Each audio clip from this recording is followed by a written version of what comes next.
What is going on, you tube world?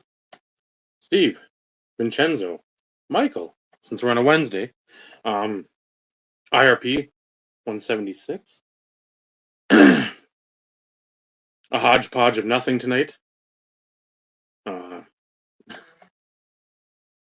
we won't tell you how to clean your clothes or wash your dishes or where to wash your car or what shampoo to use. I mean, none of that. We could, but in the end,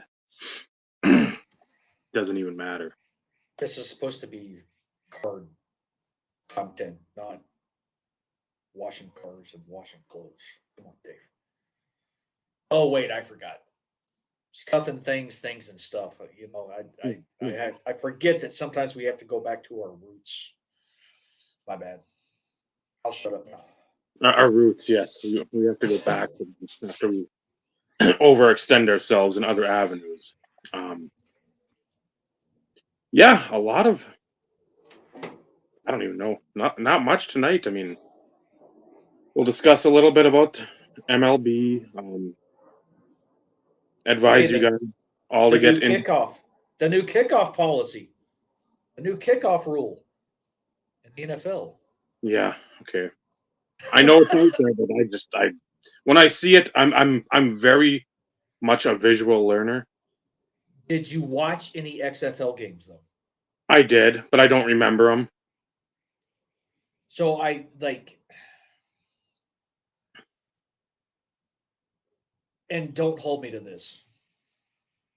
So you have each team lined up on a specific yard line.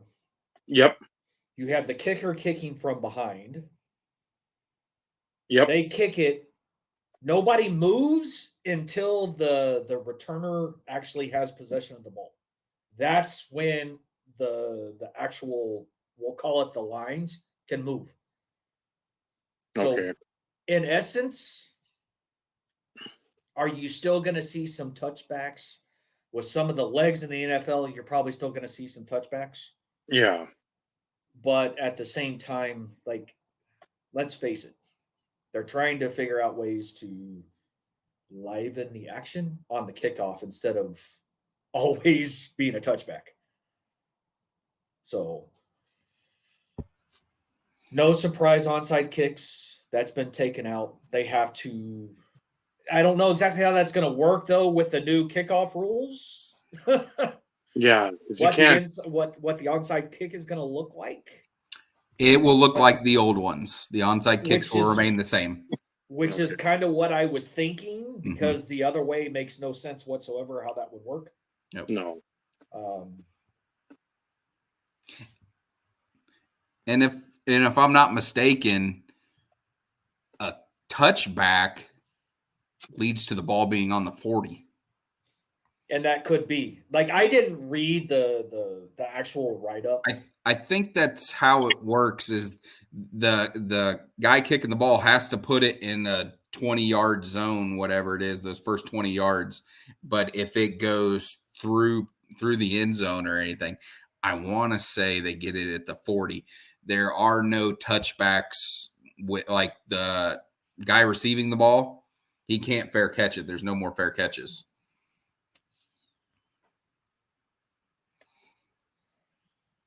So, but then again, Orlando, if they're kicking it from the 10 off of a tee, some of your NFL kickers can fucking boot the hell out of the ball, man. So, I mean, what happens if it bounces in? You know, that's the thing that it'll be interesting to see exactly how they tweak it. Then again, this is only a 1 year trial anyway, so who knows if it will remain a constant or not.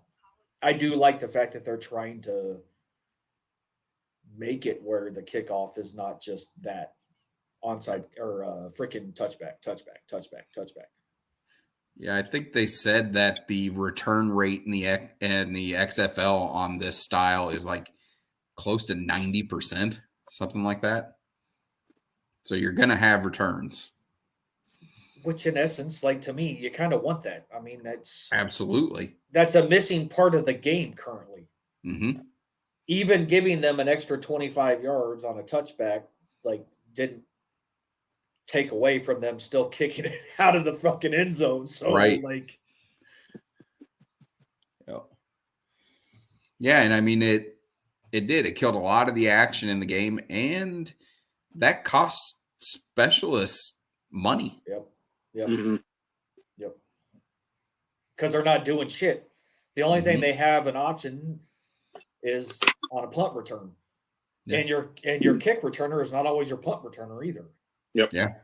So I mean, kind of defeats the purpose when you Mhm. look at things. So I always like a good freaking kickoff return for a touchdown. They're always fun to watch. Yeah, I'm glad they went the direction of trying to make more plays instead of trying to kill it completely. Mhm. I just hope it doesn't get too gimmicky. It's starting to. And I know you had a lot of people piss moaning on fucking social media like usual.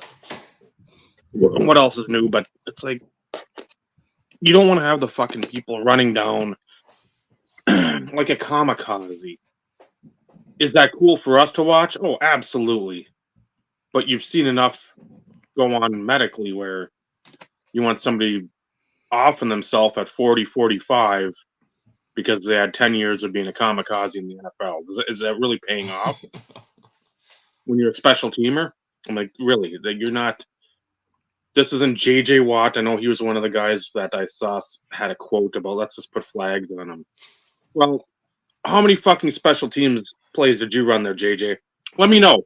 No, Get back to me. Please get back to me. JJ's quote was in reference to the style of The one tackling, tackle. the hip drop Yeah, the tackle, one tackle. not the Yeah. not the kickoff. Them But even then, banning too,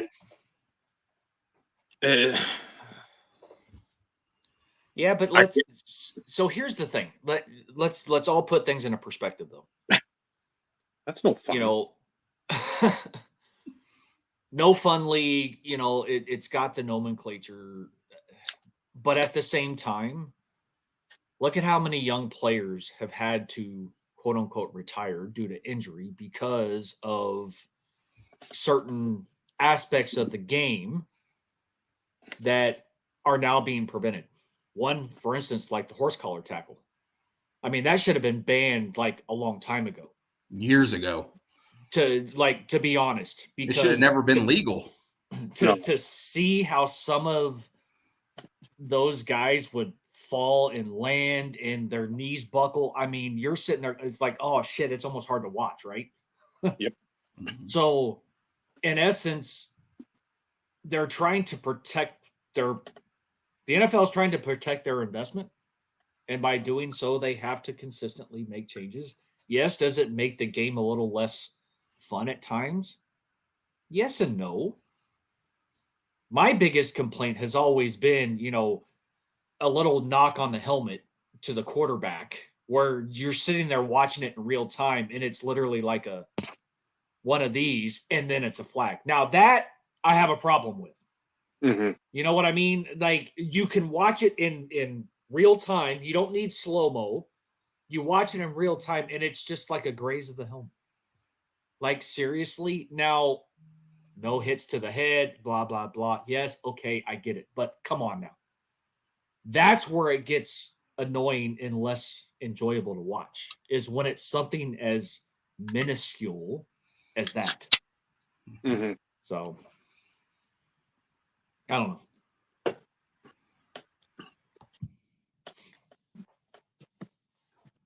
Joe, it wouldn't surprise me. I mean, they're going to put their biggest playmaker on the kickoff return. If they don't have a specialist, i.e., a kicker or a punt returner on their squad, that's really what they're there for. Some of your superstar receivers, you better believe they're going to be the ones, and or running backs are going to be the ones back there taking kicks. But on the flip side, as a coach or a GM, doesn't open the door for potential injury. So it's one of those, it's a happy medium. Do you go for it and hope that everything ends well, or do you take a chance for breaking off returns for touchdowns and not get like, I don't know. Yeah, first time you see somebody tear their ACL or break their leg or whatever, and it's not Schlubby McShlubberson, some fucking 5th round return specialist drafted from Rice or wherever. It's Tyreek Hill, maybe a Cooper Kupp or Puka Nacua, somebody that's a big name, a shifty but big name. Then what? Then you get, well, at least ESPN will have fodder for the think tank for the next 6 months, but at the same time, it's going to be a delicate balance where, okay, maybe the Dolphins are down in the 4th quarter. You send Tyreek back there, generate a little yardage, but having him being the main kick returner, I don't believe people of his ilk, because I mean they'll push for it. Oh, I can help my team more, yeah, but you can also hurt your team more. You getting 15 yards on a kick return is not going to help us fill in 105 catches, 1,800 yards, and 15 touchdowns or whatever the one of his best years was. So you got to outweigh the good and the bad, and more stuff for coaches, GMs, owners, and such to wade through the mire and the muck. Dave must be stuffing his face. I'm hungry. I had what the pickles, the fried pickles or whatever earlier, but that was after I'd shoveled this morning. That fun shoveling. And I really haven't had much since then, so I took a 5-hour nap. I was fucking toast. That was yeah. Always nice in the morning. You're like, okay, I think I can maybe make it down. No, just absolutely sunk. And yeah, it was a lot of quick shoveling, a lot of very quick shoveling because I knew I had to get to work on my off day, mind you, and order by 7:30. So it's about 20 minutes from getting stuck and clocking in. Does anybody else have an issue with? I knew I had to get to work on my day off, mind you. Like you do realize that's a problem, right? No, is it? You don't say. A day, okay. Like in all fairness, though, like I can relate. The only difference is, like I didn't always have to physically go somewhere. So I mean, I would take calls on the weekend and at 2:00 in the morning at times when I'm technically off. So I can relate, but still, like it's a bigger problem in my opinion pertaining to you because it's your day off and you're still having to go to work. It's one thing for me to like get out of bed or whatever and walk into my office and get on my computer and do something than it is to actually wake up, get in my car, de-ice and defreeze myself. Get snow. Yeah, you should have just been like, yeah, I had a minor fender bender. I can't get out of my driveway. I'm not coming in. And by the way, it's my day off. So this is true. But the other part is I'm in the frozen department. But nobody knows that. If you don't, where the fuck have you been? Pretty much.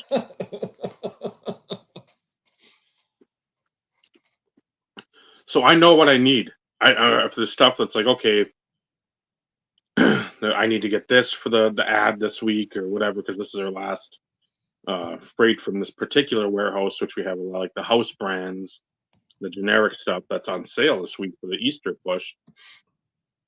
It's like, well, okay, there's like, that's empty, but how many do I need if I'm somebody else coming in there?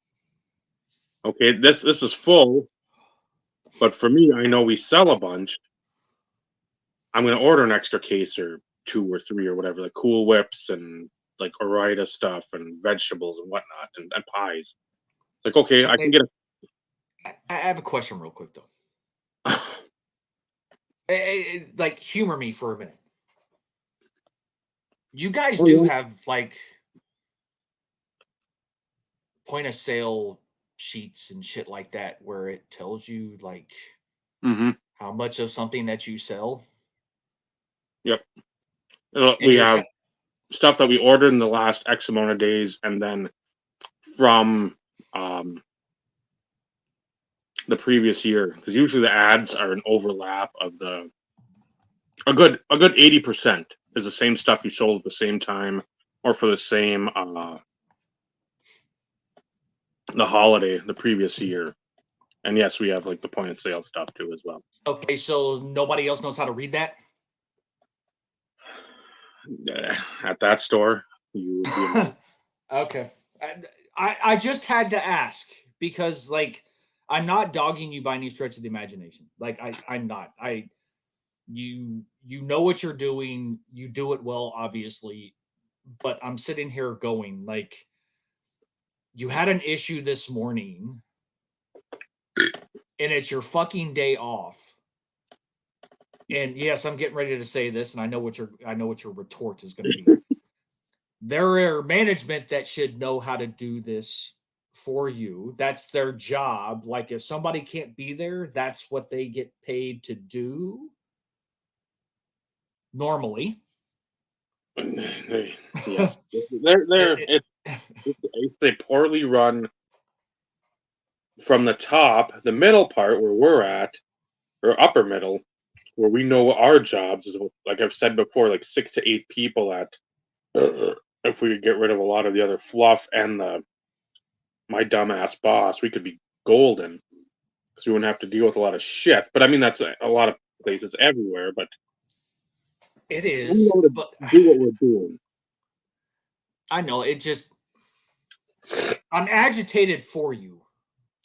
Is what I'm getting at because like for me I have two direct well I have one direct report, one with a dotted line to me as it pertains to our HR system, but he works for me.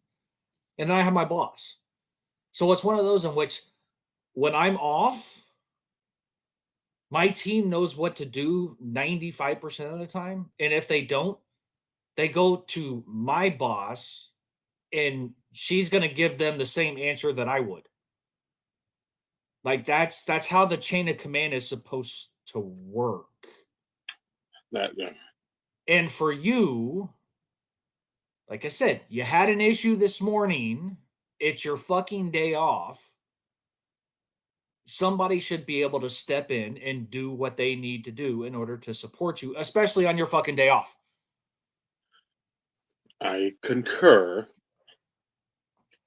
But I know that there's a but. I don't want the buts. I'm just saying it's horseshit. But on the flip side, it's your own fault for continuing to do it because now it's the expectation. That's where you fuck up. I'm aware of that. Again, the good part, which I've mentioned before, it's like if I've got to go somewhere, if we're going camping or Naomi's I got know. food, I know. I get my shit done. I'm gone. And I again, get it. if somebody's there, like when I was gone at the National, if they don't know what to do, I don't fucking care. That's where it's like, I'm gone. Do not bother me. I am not in the state. There's nothing I can do. I can email a couple people maybe at the warehouse. I don't care though. That's going to be the last of my fucking cares. When I say I'm gone from X to Y, see you later. Well, and in all fairness, like I was guilty about not taking a whole lot of time off in years past. I know Vinny to a degree was the same way in past conversations. But like when we were at National, my team knew I was out of state on vacation, wasn't going to be around a whole lot. Mind you, the cell phone I carry is work provided, so I can still see my emails, I can still see my instant messages, that type of stuff. But I got one text the entire time, work related. And the first statement was, I am so sorry to bother you, but I've already told this guy and it's not an acceptable answer to him. Can you please? So I took an opportunity and put a stop to it. They wanted something processed and it wasn't going to get processed because nobody in this situation, nobody else could actually do the necessary validation in order to have anybody do it. So, like, he had to wait an extra fucking day and a half. Like, really? So outside of that, I sent an email. I was like, hey, I'm on vacation. I'm back such and such. We will get this moving. Just basically chill. And all was well. But I didn't have to worry about it for the most part. It just, like I said, it agitates me for you that you get 2 days off. I know, like, Sunday, like, that is your day. Like, very rarely have you been interrupted. But you do this almost every Wednesday. So, boss should actually change your day off. You know what I mean? And yes, but there again, Monday we got the freight coming in from the Saturday order. Tuesday I got freight coming in from a Monday order I got to make. Wednesday there's freight that comes in the afternoon, so I'm already gone. So that's why Wednesdays. Thursday I got freight, but Wednesday I got to order it. Friday I've got freight. Thursday I've got to order it. Saturday I basically cut my day in half now or more. So it's basically like a Wednesday. It's like I don't like getting up that early, but at the same time, if I can get my stuff done, I'm out of there no later than like 10, and that's on like a stupid busy morning. Otherwise, I'm like, I don't care. By that time in the week, I've had enough of whining and stupidity and watching everyone else walk around, get in my way, fucking sit in the cooler, and with baby Huey, the one that's in the a coworker that's just a fucking idiot. He's got, and he's done this, so he's got some brains. There's like a half or 3/4 pallet where the eggs go. So put all the eggs, stack them there. He's got 2 milk crates behind that. So he can sit and when somebody asks, "Oh, why are you in here?" "Oh, my dad says if my back hurts to go sit in the cooler." Your dad's a retard. I'm sorry to use that word, but you're fucking stupid because nobody in any plane of thought process that has any logic says go sit in a fucking cold area to help your muscles. That doesn't work. It's one thing to sit if your back is bothering you, but the cooler is definitely not the place I would first go. And not to mention, it's not supposed to be kind of like in excess either. Like, if it's that bad, then maybe dad should say, you know what, this isn't working out. I need you to work. And if your back is that bad, go to the fucking doctor. Oh, wait, I forgot, That's not how it works with that family. I forgot. I'm so sorry. And this is like this isn't even thankfully like anything to do with like the ownership of the business, but they're dumb. It's always the same thing. There's always some excuse, or he's slow. He's like legit slow, but there's other things like he knows what's going on because he'll bring out he'll be milling about. It's always a milling about situation where it irritates the shit out of me. Like there's enough shit to do. I know it's quieter now, not somewhere you're fucking running around, but the guy got to be in his 50s, still lives at home. He's like the delivery guy, so he's going to all these like the retirement complexes or whatever, the old people, which now have been infiltrated by a lot of like just lazy fuckheads. So he's going there to deliver groceries, which these people that we shouldn't be doing it because it's a fucking waste of time. So he's going there, wasting his time doing that in a fucking brand new truck. I mean, it's either a 23 or a 24 extended cab. I'm like, how does this guy who literally, if you showed him a chessboard, he wouldn't know how to set up the pieces. How does he have a fucking $50,000 truck? And people are like, well, he lives at home. I'm like, I get that, but again, I'm What's not he getting paid in order to freaking I'm afford that car payment? not a finance major. So, but I can tell when there's shenanigans afoot. And so when he's doing these deliveries, I don't know how much they're tipping him, but I know some are good because again, they're all getting fucking money from the government. Because you see what they're buying, it's not like okay, there's some stuff on sale, but then it's frivolous items that are gravely overpriced at the store. So it to see that and nobody really do anything, it's just like, do you guys just like burning money?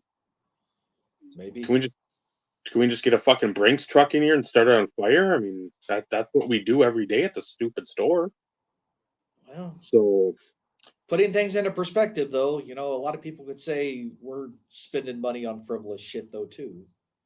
Buying cardboard with pictures of men on them. So, well, yeah, but we also have bills to pay. We also pay other shit too. We're also adults. We're this twat waffle cunt I, isn't a fucking adult. I know. I'm playing devil's advocate here. There you are. It's what I do best. Come on. Can somebody show Eric a damn hockey card? I'm getting to it. I'm getting.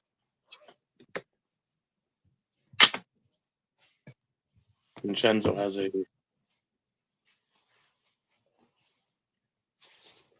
And Eric and his damn caps again. If he keeps yelling, I'm going to put him in timeout.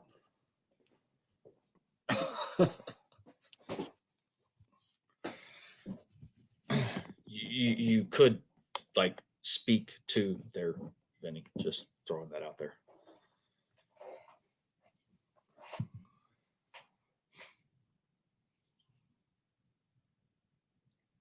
Those are pretty, but like I said, too bad it wasn't the cut above.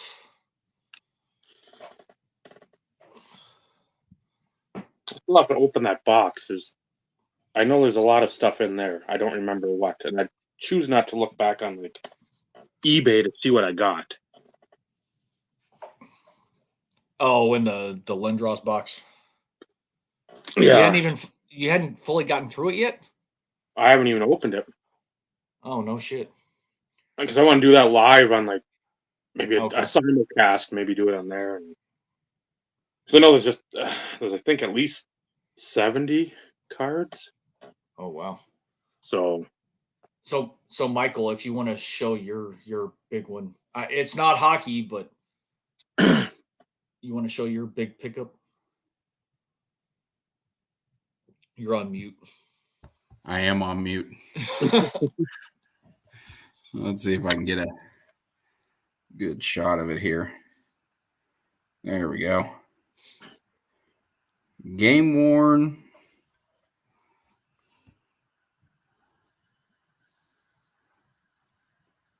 Jersey number 44.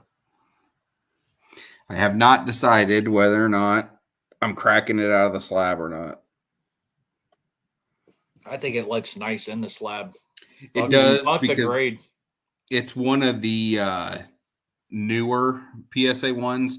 Because I remember patch cards used to have super obnoxiously thick cases, and these don't. This is pretty streamlined and super lightweight. So I'll probably leave it as is. Yeah. Who gives a shit about the grade in that situation? Oh, I don't. I can't even. I know you don't. The only reason it has a 7 is because it has dark corners on the front and the back, and they show white. I looked it over real hard to see if there were any like creases or scratches or anything like that, and it's nothing. So, nothing wrong with white corners on old cards. Well, and on thick cards for that matter too. Mm-hmm. I can't show the card that I showed earlier because that kind of defeats the purpose of a future upcoming show. So, well, for all those who didn't get to see it, sucks to suck.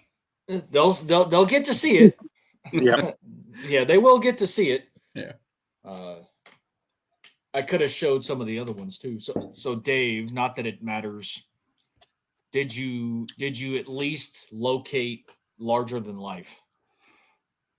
No, but I know where it's at. Thank you. Okay. As long as you know exactly where it's at, then I've got everything pulled from my stuff. I know you're probably still waiting on the one other thing. Yes. I also found a silver and gold. So I have 4 of the 5 parallels. So I think that'll be enough to. It should. If it's not, then like everybody's gonna recognize the difference anyways, fairly quick. Yeah. Plus, it's the easiest one in like it's in one of the 20 boxes here somewhere. I'm sure I've got them somewhere. But I did at least take the time to peruse, and I did find 4 of the 5. So I think we're pretty good. Should be. And if nobody, like we said, if you don't like it, fuck off. And what are we thinking? Second week of April?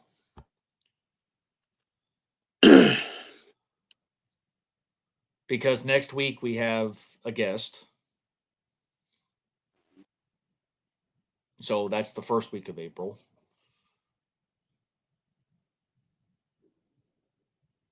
Yeah, second week. Work.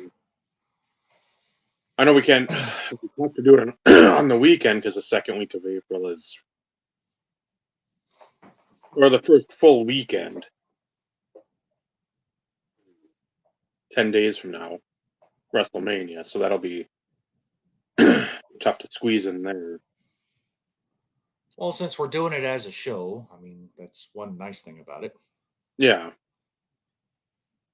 Or we do the third week of April. Like, we just need to commit making sure that we do it in April, is all. Yeah, if we can do it that. So, what would it be? The 9th? I don't know. Let me pull up a calendar. Everybody's sitting there going, what the fuck are they talking about? Well, that happens more often than not, so. Well, this is true. Yes, that would be the 9th. Barring any changes from Vinny. It's been Vinny's fault for the date changes, just FYI. So far, it's just the 15th through the 18th for work. I won't be around. Yeah, so FYI, don't ask where Vinny is on the 15th. Eric, I'll be fine this time. I'll be partaking in work events because I'm important again. Until you're not. Yeah, that happens. Not saying that you're not important, like you're important to us, but like with the shit that has gone on for you over the past, couple months, like you're important until you're not important enough again. Yeah. So It's like I But in mean, all- all this work and what did it get me? Deep, deep, deep, deep, deep, deep, deep, deep. A pat on the back. Ulcers, diabetes, pre-diabetes. Yeah. oh, it's so nice Cow. that you were so concerned. Where were you last week when I wasn't here to start the show? Nobody asked where I was. Fuck all y'all.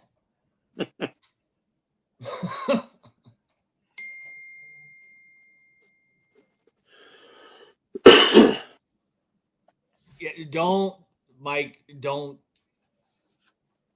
blow anything. I have it on the watch later list. I don't want to know. I don't want to hear. I will sit down and I will be watching that one when I have an hour to kill. He's talking about your video, Michael. I see that. I'm seeing the comment. Yeah, Michael did an hour video. Yes, I did. like almost an hour. Well, that's what I watch tonight when I can't sleep at 3:00 in the morning. It'll put you to sleep pretty quick. I doubt it, Michael. No, it won't. At that point, I'm just trying not to be bored. It's all about the cards at that point, man. And it's been a while since you've done one of those, so like I look forward to seeing some of those. I thought I showed everything for the most part, but the hell, there were a good 5 cards that I was really disappointed to go back through my Instagram feed and realize, oh, I didn't show those. But yeah. Hey, you ain't got time for that shit. Just go with the flow, man. Not doing that from time to time just gives you an idea of what you have and stuff I forgot. I mean, I didn't forget that I owned it, but I hadn't seen it in so long that I was like, oh yeah, I like that. That's one of the main reasons why I still audit my TD collection once a year. Yeah. Not only is it to get stuff integrated, make sure that my checklist is accurate, is to actually go back and look at stuff that, yes, I remember I had, but I hadn't looked at in a while. Or it's like, oh shit, I forgot I had that. Mm-hmm. And those are always the pleasant surprises. And then you're like, man, it's one of them you'll pull out and you go, I can't believe I have this. Yep. That type of thing. Yeah, and I have a few of those. One that I showed earlier that all you got to see. Yeah. Had that way before everybody decided, oh, these things are pretty. Right. Yeah, well, no shit. I've known they've been pretty since 97. Yep. And I knew how tough they were then. Yep. Much tougher than PMGs, for the record. The Favre that I showed, I got it from a guy who collects heavily in 90s Favre. And he's got the red and the green PMG of Favre. And he also has the Flair Showcase Legacy Collection Row 0 101 Masterpiece. It is one of the truly most beautiful cards I've ever seen. Which he's probably had for a while, too. He just got it, actually. I was talking about the PMGs. Oh, yeah. I think he's had them for quite a bit. Yeah, and I've talked about it before. That's the one that's still freaking, most of the time I can say, you know what, hey, it wasn't meant to be type situation. But to this day, I still kick myself in the ass for not pulling the trigger at the time when both of them were available. Yeah. And I just, timing is everything. Mm-hmm. But, And it's not like I didn't have friends. It's not like I couldn't have called up Dave or you and been like, hey, can you float me a few $100? Mhm. Like, I have an opportunity. This is what I'm going after. Like, I probably could have collected it, but at the same time, like, I don't know. See, It's you're weird. more responsible for me. I see something, I'm like, ooh, I buy it. I'll figure out how to pay for it later. I did that a lot. But like now, I've let so much stuff go. And my focus this year, one, is I want Christmas to be phenomenal. That's one thing. So I'm not really paying attention to a lot of shit for me. But on the flip side, I'm also trying to wipe out at least 70% of our debt this year. That is more important to me right now than any piece of cardboard or metal plate, as I show a metal plate. can't say cardboard and show a metal plate. So that's the priority. And like Yeah. the budget is almost nothing. And I'm okay with that. So I'm glad we're doing the upcoming episode because it gave me a chance to look through some stuff and enjoy really kind of what I had. So like next on my list is going to be I'm going to start auditing the TD collection again because I still have stacks of shit over here to integrate.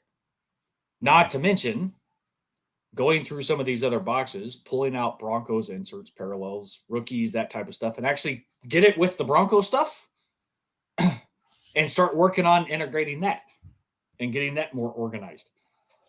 Because I know there's a few people that want to see some of the Broncos stuff that I have, i.e., Vinny, because he doesn't want to keep buying me autographs of players that I already have, even though that doesn't matter to me. A gift is a gift. It comes from the heart. It doesn't matter if I have it or not. But in the same sense, I'll speak for Vinny. We are in the same boat. We don't mind getting you you got a Romowski or Romanowski to 99. If he gets one to 25, it's like, okay, we're happy. But there's a Romanowski, like a Neil Smith or an Atwater, like a triple. We don't know you got it, which we would know, but let's say we didn't, and then he gets you and you got it. It's like we want to use the funds. I As get it. much as we like those cards, we want to get you something you don't have or a combination you don't have where you're like, shit, I haven't seen that. Or I knew this was out in the wild, but like Bigfoot, you don't see it. So Well, you're like, that's where we're at. No, and I get it. No, I get it. I completely get it, and I know the way that y'all think. Like, so I understand. But I wanted to make sure that anybody I out there know, in the ethos of the internet would but in all understand. fairness, I don't have a lot of duels and triples in the Broncos collection. Like, that's not something that I have. Most of my duels, triples, that type, it's in the TD collection. Yes. So, and I have quite a few of those.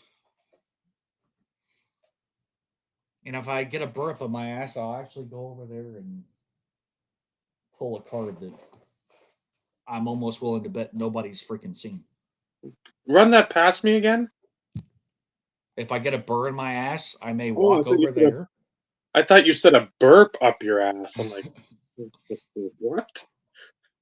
No. That would be some southern charm. Clean out your ears, Dave. The wind was blowing today, so trying to shovel I could feel it blowing in my ear. I'm like, oh, this is ridiculous. So, and of course, since you brought up refractors, of course, this case is scratched, but I know at least Michael will appreciate this. That does that have shine like a refractor? It does not so well in here though. Oh, there it goes. It refracts refracts a little bit. A little bit. I can't call it a refractor because it's only refracting. There's a guy in the Packers group who is a Gatto super collector.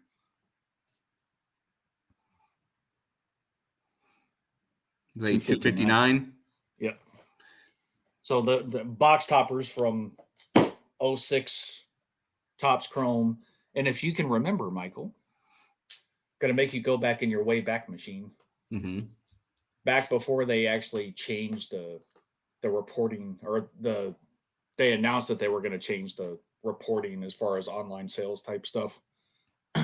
I reached out to you when I sold the Aaron Rodgers, one of these, because none had sold, and it was second year, encased. I'm like, give me a ballpark. What are you thinking? What should I list this for? You pay attention more to Packer stuff. So, of course, Michael hooked me up with a buy it now best offer price, and I actually sold that pretty quick. And I'm pretty sure I reached out to you and was like, hey, I got an offer for this. And you're like, any other offers? I'm like, nope. He's like, take it. So I took it. Yep. And at the time it was like $80, I think. And long before the boom and all the crazy shit and shenanigans that were taking place. So like, I think I did pretty well with that because that was coming up on, because I think Rodgers was having a fucking hell of a year, man, too. Yeah. And it's crazy to see what reds and golds of stars are selling for now. Just the ones out of 25 and 50, it is pretty insane. Well, and what was it? When Brady refractors and second year cards were like on the fucking mate, they were like skyrocketing. I sold the white refractor out of 07 Topps Chrome, I think, for just under $80. Mm. And the whites are numbered, but they're like 1969 or 18. It's nothing in the hundreds. It's way up there. Yeah. But then I also sold the Brady refractor for like $40 or some shit. It was crazy.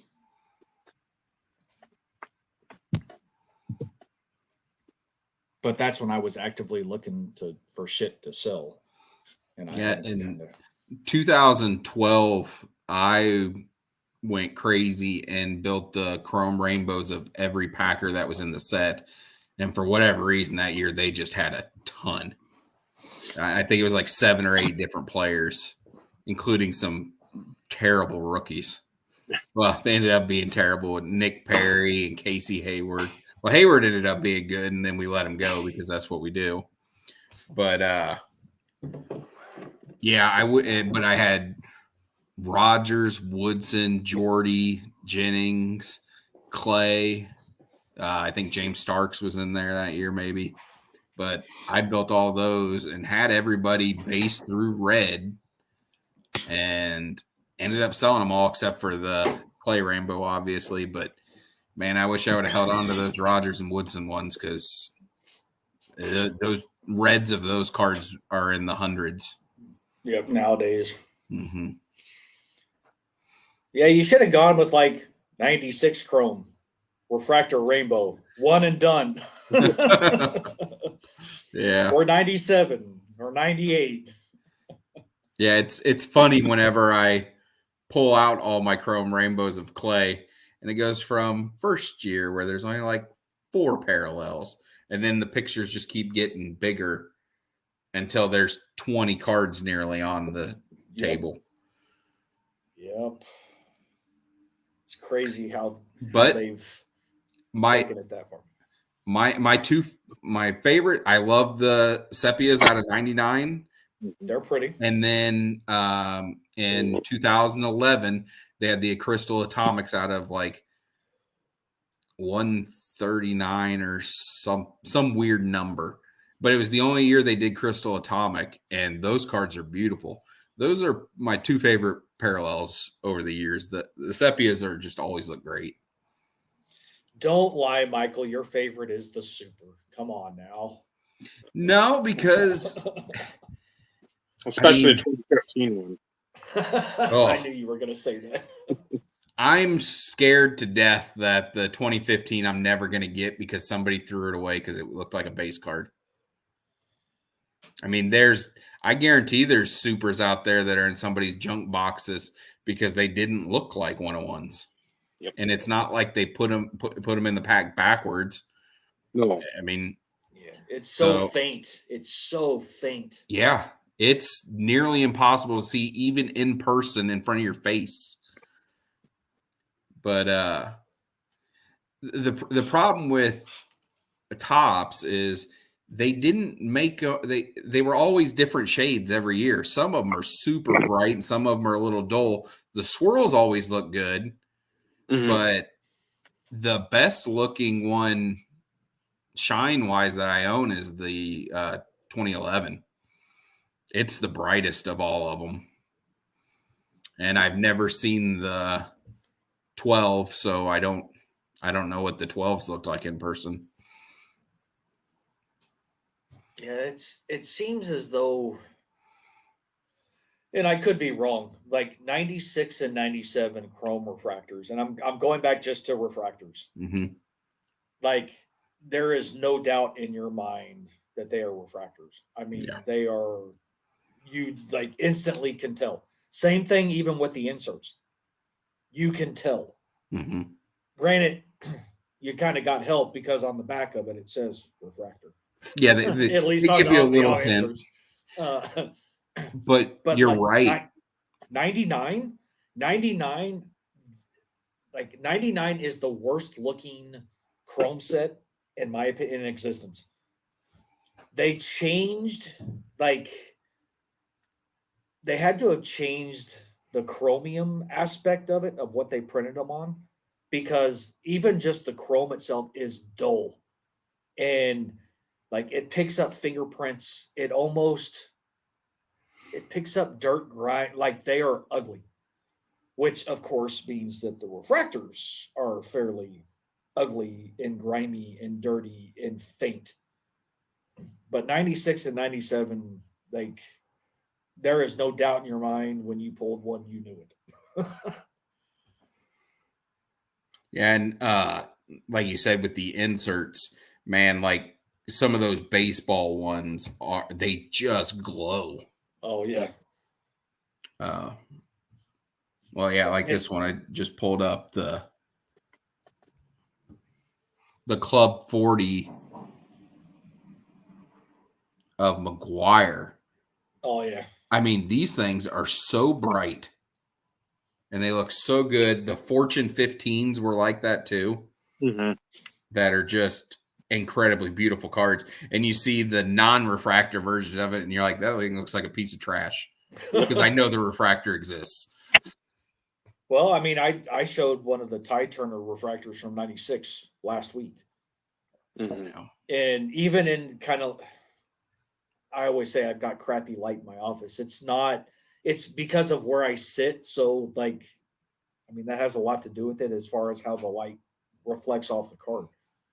Yeah. But even that, you could see better than you could see the 2006 red that I showed earlier. Like you could tell that it was a refractor, even with the shitty kind of light conditions that I have in my office. Like you could tell. I mean, there was no doubt. But 99, I think they changed because, like I said, they almost do not look like chrome. Like seriously, and I'm referring just to the base set. They almost don't look chrome. It's bad. Yes.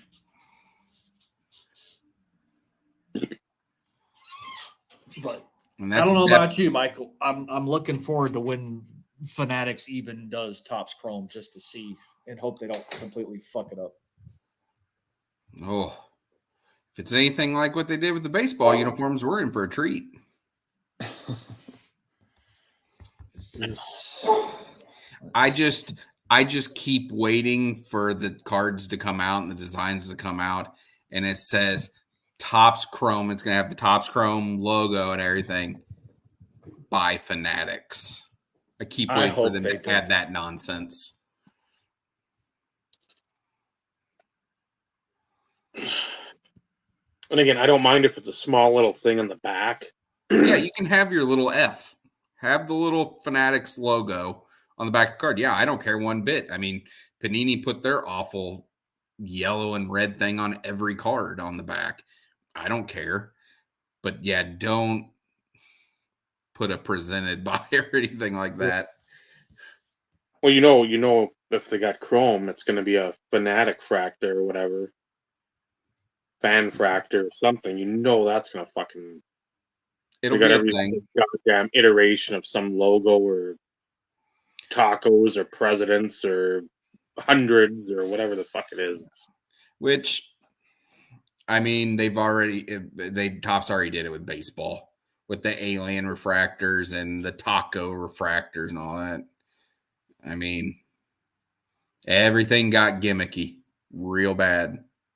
And real quick. Yeah. Because clearly there was nobody around to say, no, that's stupid. It's all about this. 100% it's about that. They wanted, Panini, when they signed that contract to get all the exclusives, they committed themselves to making a minimum of so many products a year, which is why we got a bunch of crazy nonsense, because they had to meet a quota. And that's why we got a lot of gross things. Well, and the more parallels means more product can be produced, which means they make more money. Yep. So it is what it is. Yeah. Yep. It's unfortunate for the people that like to go and buy a hobby box and break every now and then, or splurge and buy a case of something. Well, now a box costs as much as a case used to. And people can't do it anymore because they cater to all the breakers. And that's a product of me as well. I'm one of the reasons why that's happened, because I need somebody to open the product so I can get the singles that I want. Absolutely. So I can't have it both ways. And sure, I can rag on it and all that, but at the end of the day, I still need somebody to bust that box, because it's not going to be me. Well, especially the prices, like you mentioned, they're fucking $300 for a UD Series 2. We've talked about it for like a month and a half. That's absurd for the base series of any brand. You're not spending $300 in a box of fucking Topps. Well, yes, but put things into perspective. If there was quote unquote, and that's the difference between, and I'm going to compare this between hockey and baseball, for instance. Bedard, generational talent. Not that Crosby or Malkin or Ovechkin or McKinnon or any of those other guys that came out in earlier years weren't quote unquote McDavid. I said McDavid. Wow. That's a guy I work with. That's his last name. Of generational talent that didn't help push the product. But during those times, those caliber players didn't push the product to the extent of 5x the price point either. The problem, though, is with Panini having the monopoly on everything that they did, they saw what stuff was selling for on the secondary market. They were selling it for what they were making a profit at what they were selling it for years. And then they're like, wait a minute, we want that juice. Oh, So absolutely. they just started raising the prices even more because and that's what came with those Dutch auctions. Whenever that's how they would do releases, was because they wanted the aftermarket prices for themselves. Yep. And it's disgusting. But I go back, like Prism football. Mm-hmm. 3 of the big rookies don't even have autographs, and they were still almost $1,000 a box, $800 a box, whatever it was at release. Yeah. I'm sorry, that did not cost you any more money than what it did when you first released Prism at $100 a box. Your costs may have gone up a little bit, but not to the point of 10x. Like, I'm sorry.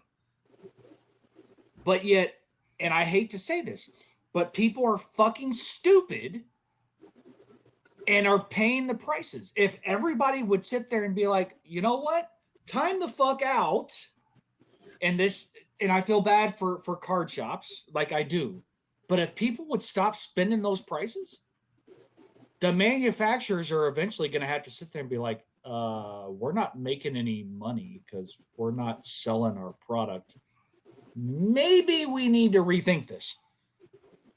They got everybody by the balls because everybody is still paying it. Well, I bet you anything Panini already saw the writing on the wall with that, which is why they made as much stuff as they could and get out as much as they could here at the end of their contract. And the reason they probably didn't bid against Fanatics to get the licenses again is because they saw that at some point this is going to stop. Oh, and, yeah. And I imagine they've got warehouses full of product they haven't sold. Yeah, their high profits are not going to be what they once were. No. But, but Fanatics is going to have to pay attention to that, though, too, because, like, I'm sorry. And I always go back. Cam Newton was huge in 2011. Huge. Your triple threads, your absolute memorabilia, your bigger products, national treasures, all that type of stuff. The price point was still the same. Was still the same. Only until like supply started drying up and maybe demand picked up to where you started seeing an uptick in price points of unopened product. But that's because of basic economics, supply and demand. But for the longest time, the only time you saw a slight uptick was if a card shop had to reorder from distribution, and distribution upped their price a little bit because their price point went up a little bit. Yeah. To acquire more product. But even then, $10, $15, $20. Right. That's not fucking $1,000. No. But also then in 2011, while Panini did have a license, so did Upper Deck. Well, Upper Deck did not. Upper Deck only had the college stuff, but Topps still had their license. So they couldn't go stupid high on their prices because everybody would be like, well, then we're only buying top stuff. And it stayed that way until, 2012 was a big boom in the hobby with that football class. It was going to be Luck and, all those guys. And while Luck and RG3, they made everything explode. And then followed it up immediately by one of the worst draft classes ever. And they were pumping out way too much product. And then they got the exclusive, 3 years after that. And then that's when you started seeing the prices go up just a little bit here and there. And then once, when did it start getting crazy? Was it around 19 or 20? You started seeing an uptick, a little bit more of an uptick. I want to say late 2019. Mhm. But of course, the COVID boom is what really drove it. Yeah. There's all that stimulus money. That helped. And then the people that were on unemployment that were getting an additional $900 a week on top of their regular unemployment. I mean, people were getting free money all over the place, and they stayed that way until that money went away. And then they're like, well, maybe I'll get a job now. But yeah, that was really weird. Because I knew people on unemployment making more money than me. Oh, so They definitely didn't make more money when they were working. No. But yeah, COVID, that was a really strange thing. The economy was really crappy, but man, the sports card world took off. But it was no different. Like everybody, because people couldn't afford hobby, people were raiding all the retail, which is where retail like blew up. And like we're not the only ones who have said this. I know Carlos even said it during the COVID boom.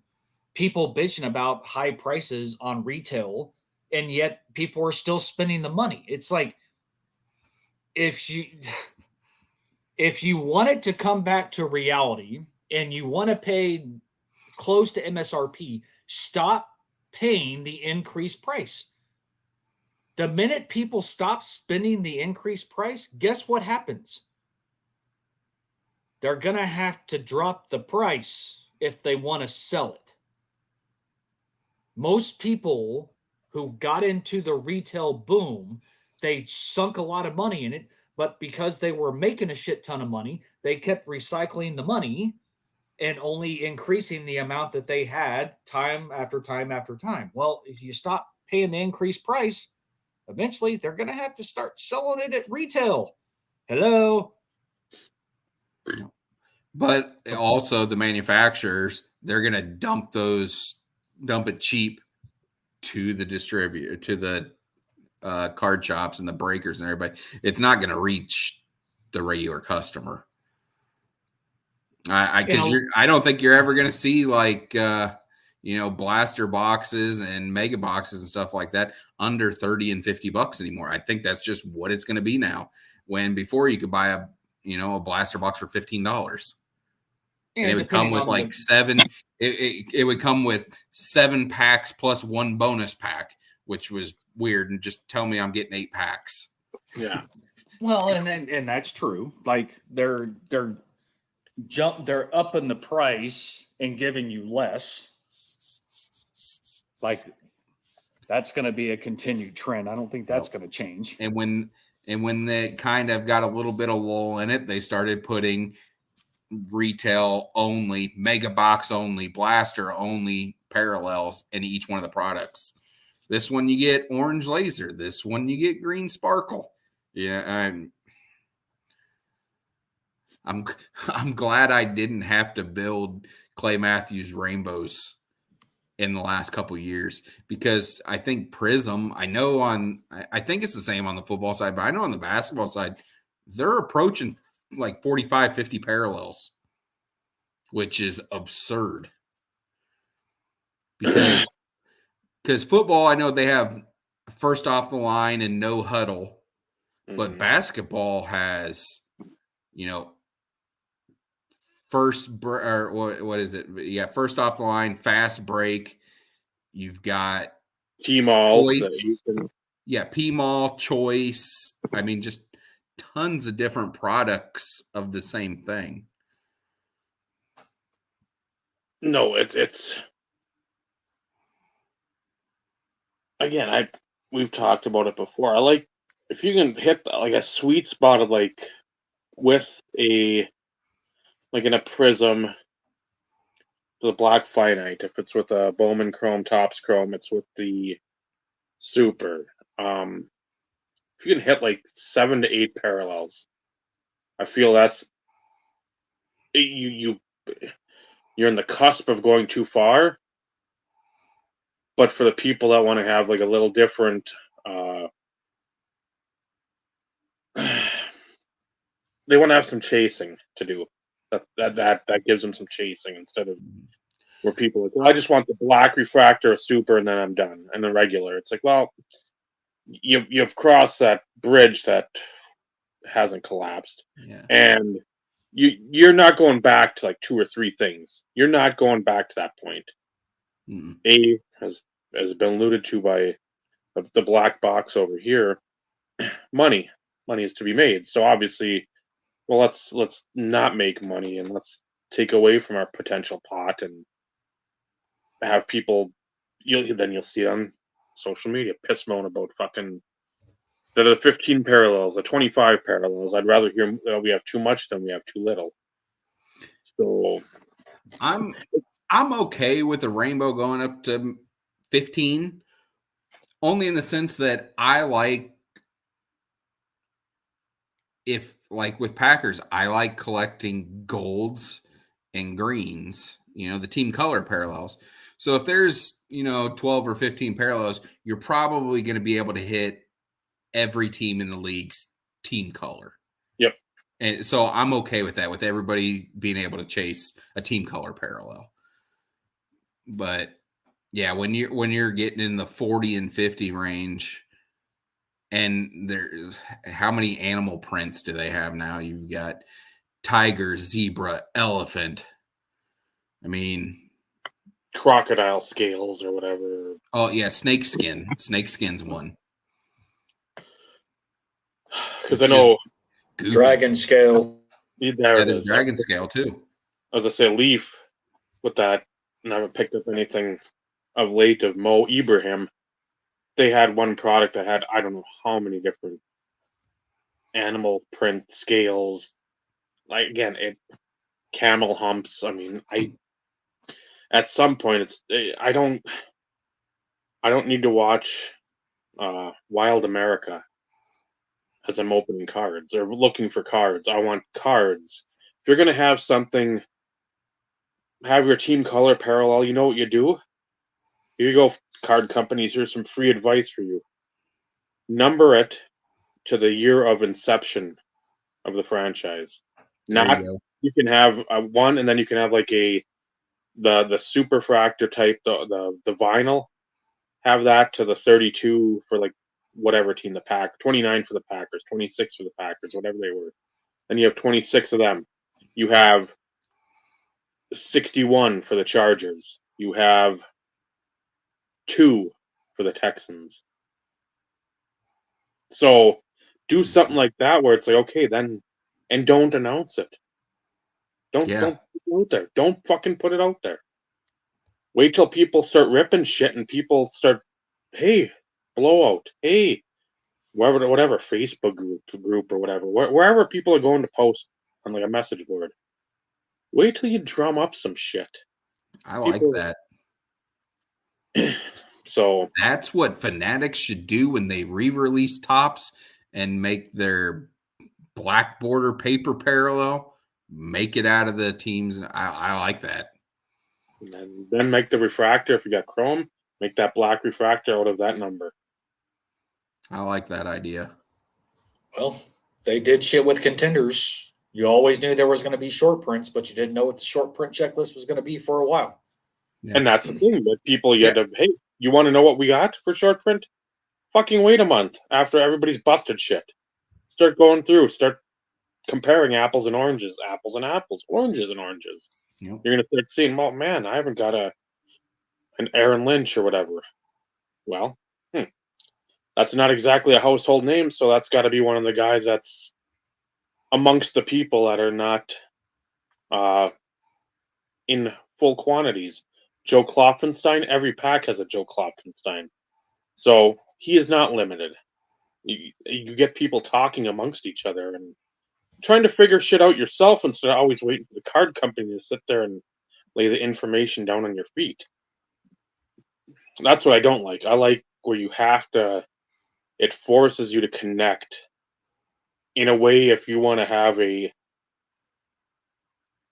burgeoning hobby with bubbling up with interest and like intelligence instead of these stupid fucking idiots like Team Schmedium and fucking the human stink line and all these other dingbat Charlies that are just trash with the carny attitude, the pomp and circumstance. It's like, no, have it where you have people with intelligence talking to people with at least some intelligence, trying to figure out a problem like you would in a normal fucking job, instead of bantering like yahoos in the corner of the street trying to sell you a cup and ball for $10 because it's the newest thing.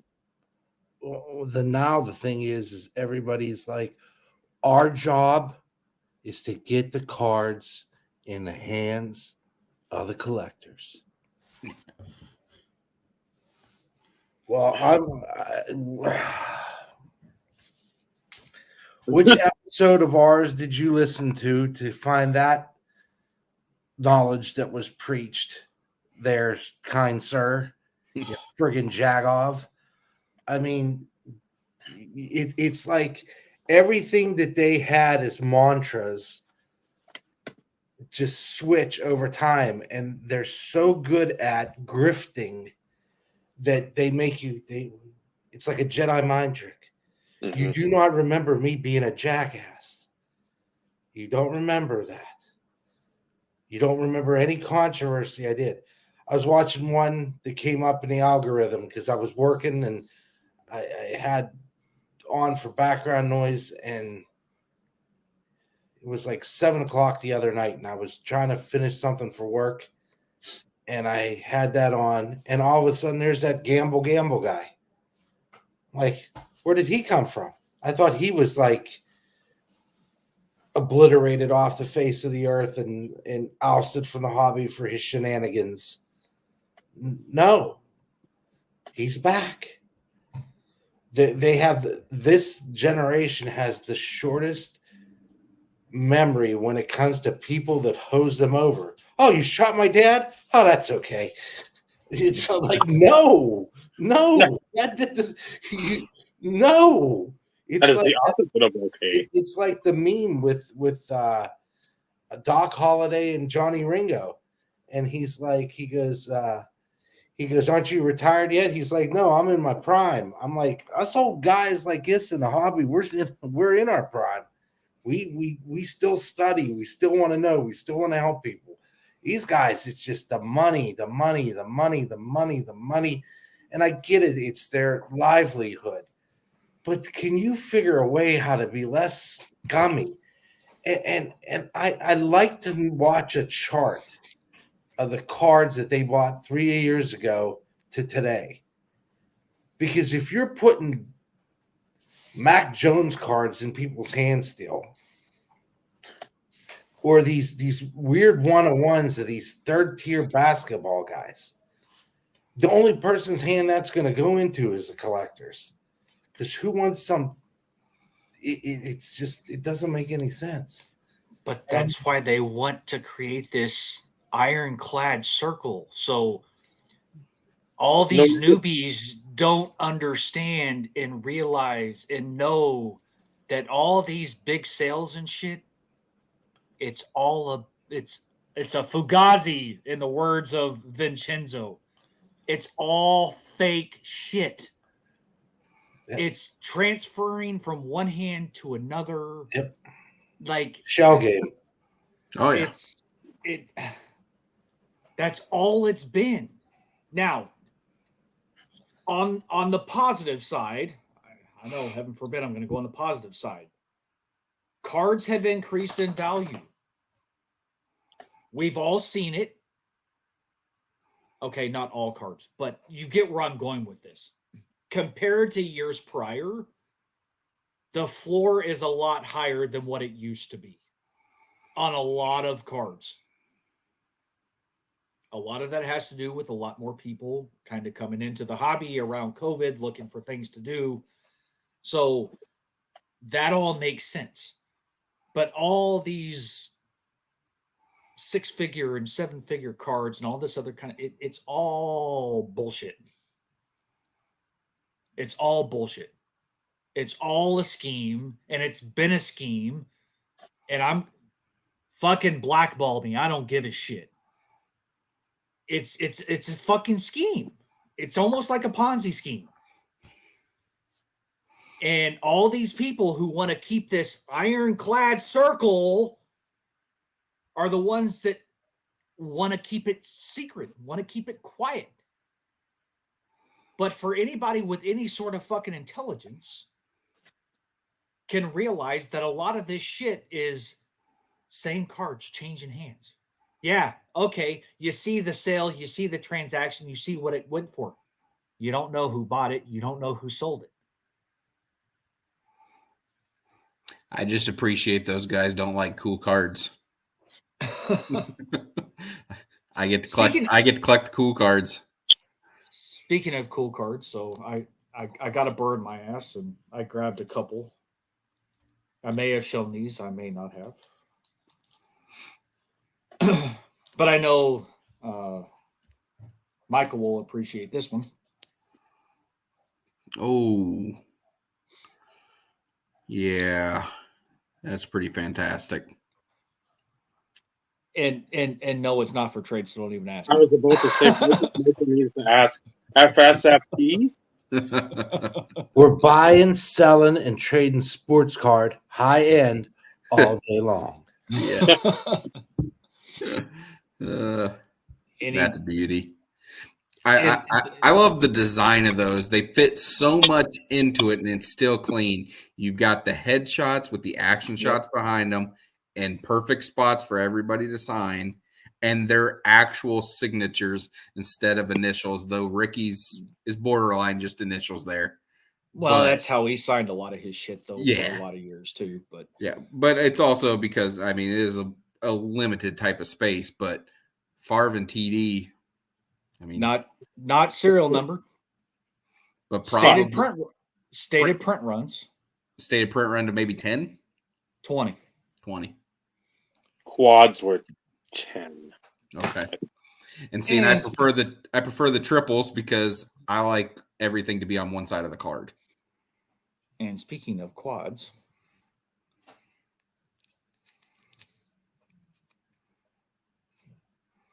Jerry and Key.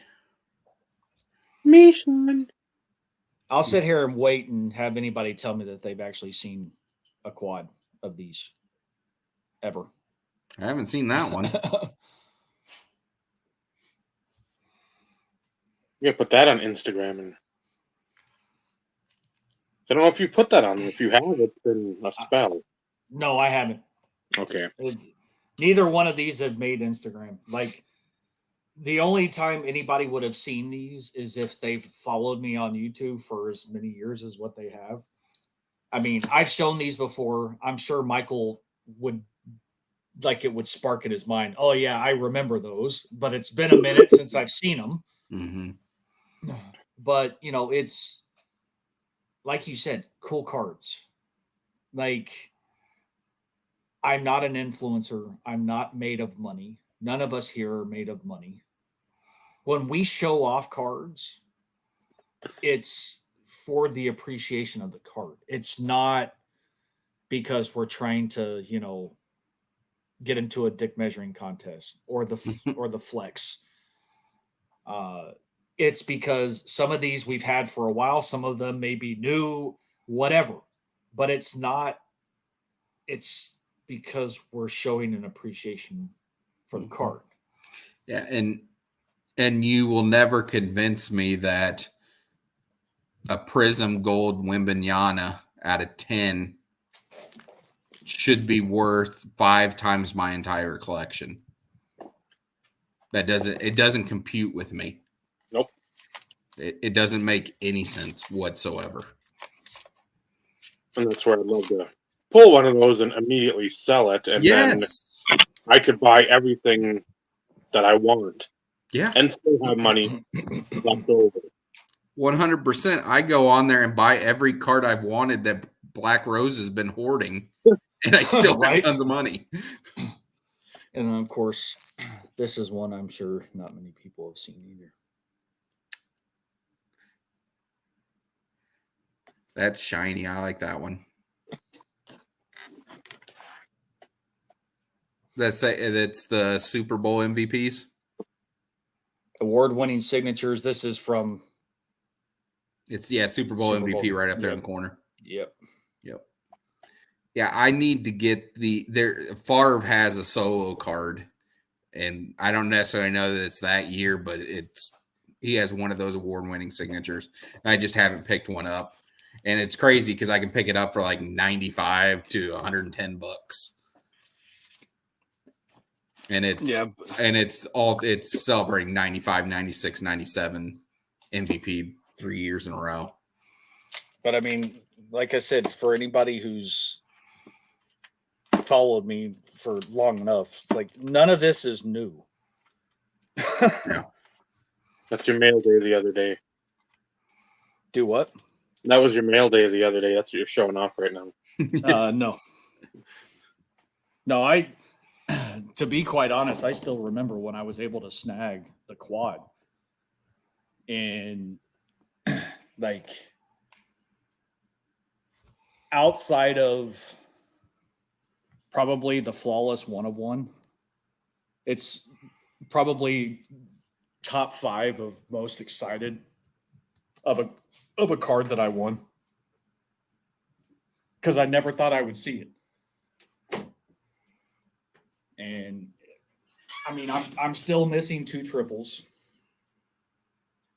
one of which I'll probably never be able to afford because it's got Peyton Manning on it.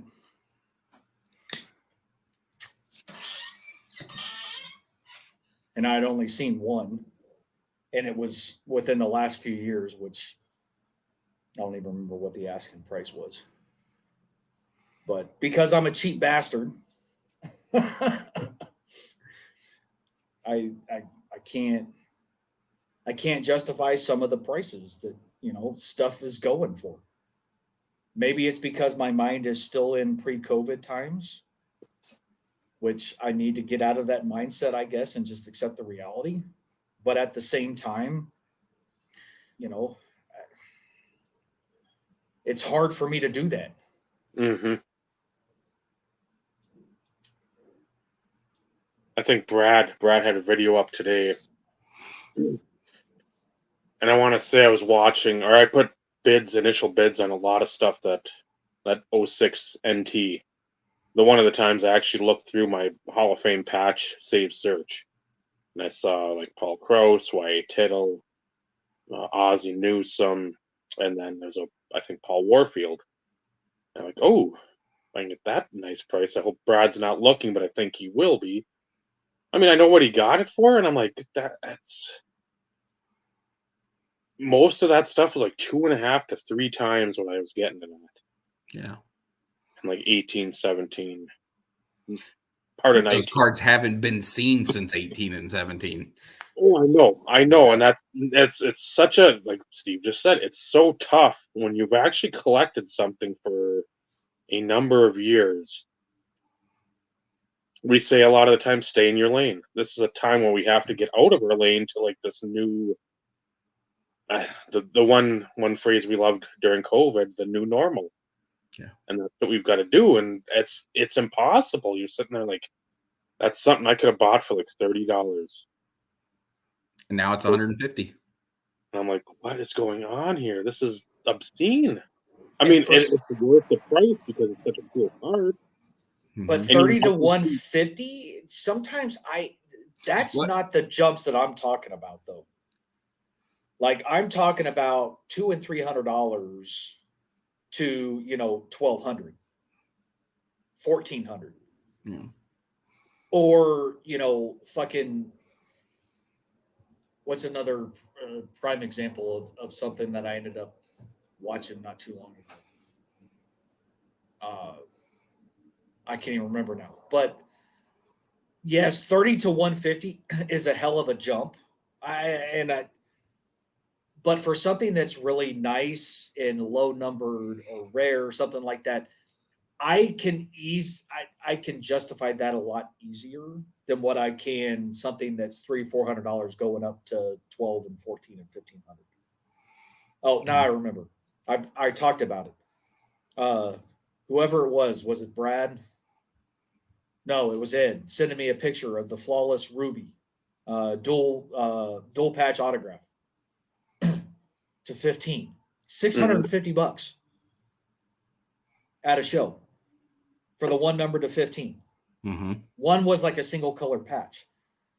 And of course, I messaged Ed back and I'm like, yeah, I'll pass. And of course, I pulled out mine, numbered to 25, and like both my patches are multicolored and like, granted, I know it's different times because I got it at the time of release, but it was still like $120 at the time I bought it. And it's better than the 1 number to 15. And it would likely sell better than the 1 number to 15 also, though. Probably. Yeah, are you talking about the Flawless Greats, the 2014? Yeah, that set is so incredible. And it makes me sick that the last time we were in Chicago in 19, when John sold that whole box full of, he probably had a dozen to 15 different players from that set that he sold to Ryan. That now, I mean, the amount of money that box was worth 5 to 8 times probably what he got. Oh, yeah. At least. And it makes me, I hate that I didn't pick up a Favre at the time. Because, I mean, I was used to, you could get really super nice Brett Favre autographs for $200 or less. And when those Flawless cards came out and Favre was, $300, $400, $500, especially like on the gold, like a gold one out of 10, I could have gotten for $500, but I wasn't buying $500 cards at the time, especially a Favre. It didn't make sense to me. Now, if somebody had one of the Favres and they offered it to me for $1,000, I'd probably buy it. I would figure out a way to justify it, but I want one because that's going to be one of those iconic sets. It already is. Yep. It holds a lot of value, and I think it's only going to continue to rise because those cards, I mean, Panini didn't make a better patch autograph. No. The whole time they had the license, they didn't make a better card. Yeah, that first year was phenomenal. Yeah. Yeah, and the whole product was what? Was it like maybe $1,000, $1,200 a briefcase? I think it was $1,200. $1,200 a briefcase. So I mean, $2,400 for a true case. Yep. And the whole promotion behind it was everything was going to be on card, no redemptions, and all game used. As far as the veterans, it was going to be all game used. That was the whole point of Flawless. And then every year since, they've just gotten further and further away from that to where you open up your Flawless cards and they're full of Mitchell and Ness patches. Mm-hmm. It's disgusting. Well, and I've said this a few times. Do you like Flawless being 2014? It fits into the wheelhouse. I've mentioned it on here that I'm probably going to drop back my focal point years from 2015 to 2014 because 2015 started having more and more player worn stuff in it after I started really looking into more stuff. But like the only thing I would trade my Flawless 101 for would be a PMG green. Yeah. Like that would be the only way that card would ever leave my collection. Yep. Because although PMGs are not 1 and 2 on my list, it's one of those in which I still feel as though as a player collector or a super collector of a player within the era in which PMGs were there, it is a must-have. Yeah, if there's a crown, it's one of the jewels. Without a doubt. But that would be the only way that it would ever leave. Yeah. Like don't come at me with cash. I would do a straight trade. And it would be in my favor, but I don't care. If somebody wants it bad enough, that's what it's going to cost them. Yep. Yeah, and somebody out there likely would do it because they would rather have the new card than the old card. And it's got a patch and it's got an autograph on it. I mean, it's a beautiful fucking card. I love it. I love it. But nah. Yeah. Because the chances of me actually coming across another PMG green are slim to none.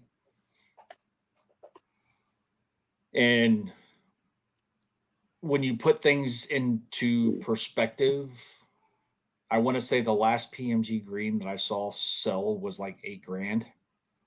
So it's a big chunk of money, but it's easier to make a swap when there's no cash involved. Yes. Because you're not out any money. Yep. Hence the reason why I would say, like, I don't think I could get $8,000 in cash. No. 3 or 4, probably. Hey, To the right there's person. enough Broncos and TD guys out there that would want it, and then there's guys who specifically collect flawless 101s. Yep. So like that, yes, but that's why I have the bar set so high on that. Mm-hmm. Is because it's still very important to me. It's very important to my collection. The story is very important. Michael, I'm sure you remember that phone call when I called you. Yeah. Because I lost it. I lost it on auction. And I still remember it. And Michael and I talked about it. I'm like, well, I bought it off of eBay the year of release. So I bought it in 2015. 2014 product, but it was released in 2015 because it was the last product of the year. About this time, flawless was usually. Yeah, about, yep. Mm-hmm. But like he had put it up initially. I made an offer to try and win it immediately. And the guy told me, he's like, I'm getting a lot of inquiries. I think I'm going to let it go on auction. I'm like, oh, hey, I get it. I bid, I lost. And I went a little bit stronger than what I did on my initial offer because I wanted it. First year flawless. I'm like, this is a must have. And it's so pretty. And I lost. And it was probably a week later. I get a message from the seller. He's like, hey, are you still interested? He's like, the guy who won it has been he used the word incorrigible. In other words, not so pleasant. He's like, I'd rather deal with you because the way that we carried on a conversation, I'm like, fucking hell yes. So he sent me the second chance offer. I accepted it. I paid for it immediately. He split the cost of international priority shipping. Like I couldn't have, it came from Taiwan. Yeah. Which, sometimes that's not always a pleasant experience for anybody who's bought shit out of Taiwan. Yep. So, like, I couldn't have asked for a better seller, a better experience. I'd rather get stuff from Taiwan than Canada. You get it quicker. It's all right, Jeff. I kind of figured that was you based on your statement of nomenclature. You always join with the same statement. Good to see you, Jeff. But like the story behind that card, the multiple conversations with Michael, him helping with the title for the video, like I cherish that memory, which is why I put so much more value on that card than what anybody could pay cash for. So, like, fuck the cash. If somebody wants it bad enough, that's what it's going to cost them. A PMG green. Oh, I know it's the border. So I do like whenever I'm making offers on cards on eBay that are in Canada, and I'm like, oh well, in US money it looks way smaller. Yep. Like, oh, $49.99 for that. I don't know, but it's like 34 below it. I'm like, I can do 34. Yeah, that makes sense. 100%. There's a card I think on my watch list right now. I think it's a Favre that's on my watch list, and it's Canada, and it's like $899 or best offer or something like that. But then I look at what it would cost me. I'm like, okay, maybe.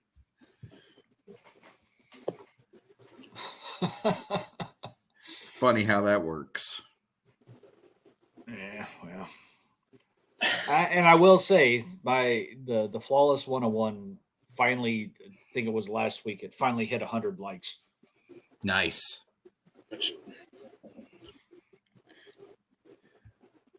But again, you're not out there whoring yourself on every street corner. Again, the cup and ball again. No. PT Barnum fucking trying to sell a nickel for a dime. So Yeah. I'm not looking for hobby cred. Like, it's just one of those in which when I get in the mood to show certain stuff on Instagram, I'll go for stuff that, one, most people on Instagram would have no idea that I fucking have it, except for those YouTube guys that I've known for, going on almost 15 years know about. So it's not the first time they've seen it. They may have forgotten, but Yeah. it's a quick, oh shit, yeah, now I remember. One of those things. But like, if that were the case, I mean, I could sit there. I could post an autograph a day for almost a year if you put things into perspective. Because I think I'm sitting at, okay, it wouldn't be a full year, but like I think I'm at like 272 or something like that. So, and between TD and like the Broncos auto collection, I could almost post freaking an autograph a day for fucking 2 years. you could have your theme for Sundays, Super Bowl Sunday, and post guys from the Super Bowl because there's enough probably crossover. But I don't. That's not what I do. What are you asking about, Bobby? Are you asking if my Flawless 101 is graded? I'm guessing. If that's what you're asking, no, it is not graded. KSA 7. And if I got it graded, I would do it just in an authentic, like I wouldn't go for a numeric grade.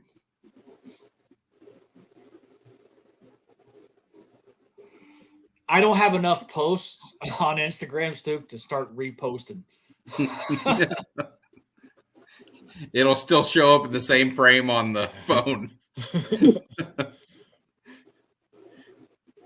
I'll tell you what, on whenever I post stuff, if I post anything other than football cards, it gets crickets. Ovechkin, Griffey, those cards, they don't get hardly any attention whatsoever. My Hank Aaron got next to nothing. It's a really strange thing. I only the football cards of mine get.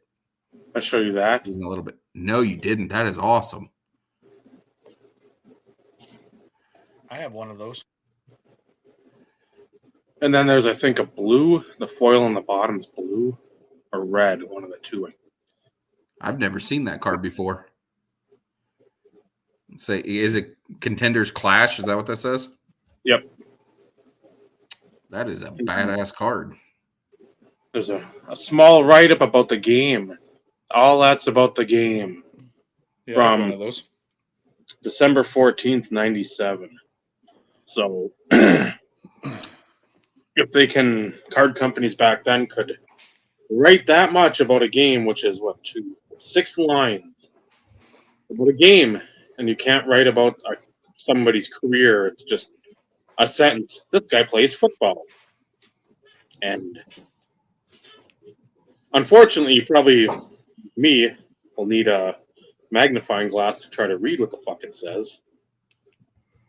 The Carolina, in only their second year as an NFL franchise, not only made the playoffs, but advanced to the NFC Championship game before bowing out to the Packers at Lambeau Field 30-13. The Packers, led by the Minister of the Defense, Reggie White, was just too much for the Panthers that day. They say revenge is a motivator.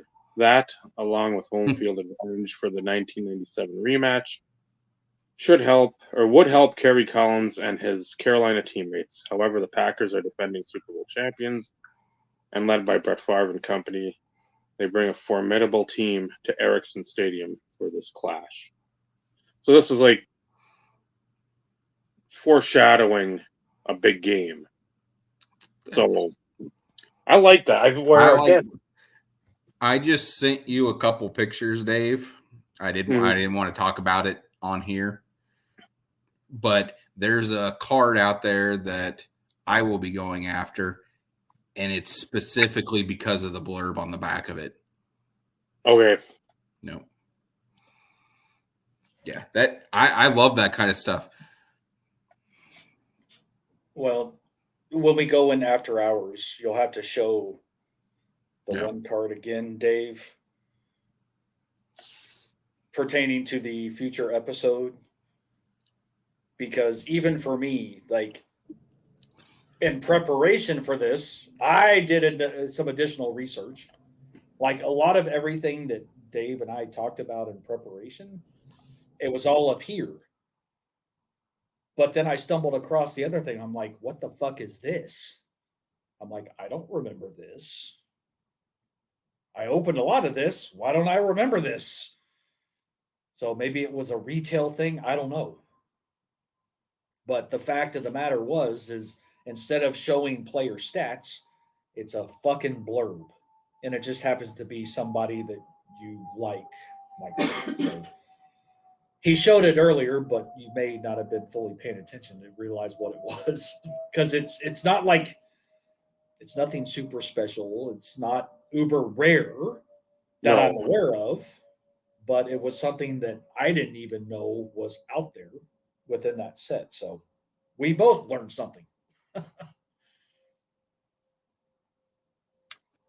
So I showed this earlier. I think Saturday at some point in the afternoon. I'll open this live.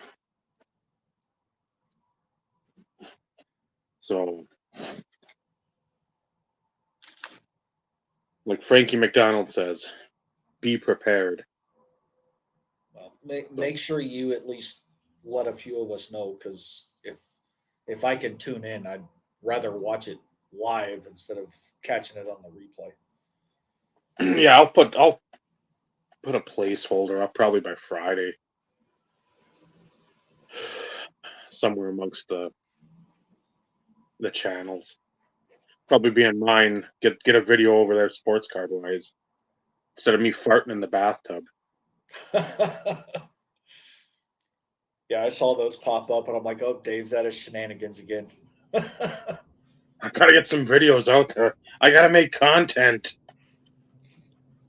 There's been very little of it, so keep. Well, the keep sad thing is, Dave, is Hall of Fame discussion for next year. We have to keep making videos, even if they're dumb. And I'm good at making dumb videos, so. if I want to make my way back onto Brad's ballot, I gotta make more videos. So I've got to like get off my ass and show off stuff, even though I've shown most of it off in the past. Comments, Vinny? My mom sent me cookies. Lucky. Nice. What kind? These are peanut butter. Then there's cupcakes in there for C, and Rice Krispie treats. Very nice. Everybody remembers freaking Susie's cookies. Everybody wanted Susie cookies. These are good. What?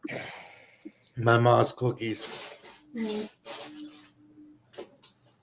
I was just glad that I had to spend money to get some of Susie's cookies, but I'm still glad I got one of the redemptions for a dozen of Susie's cookies. I never did get any. No.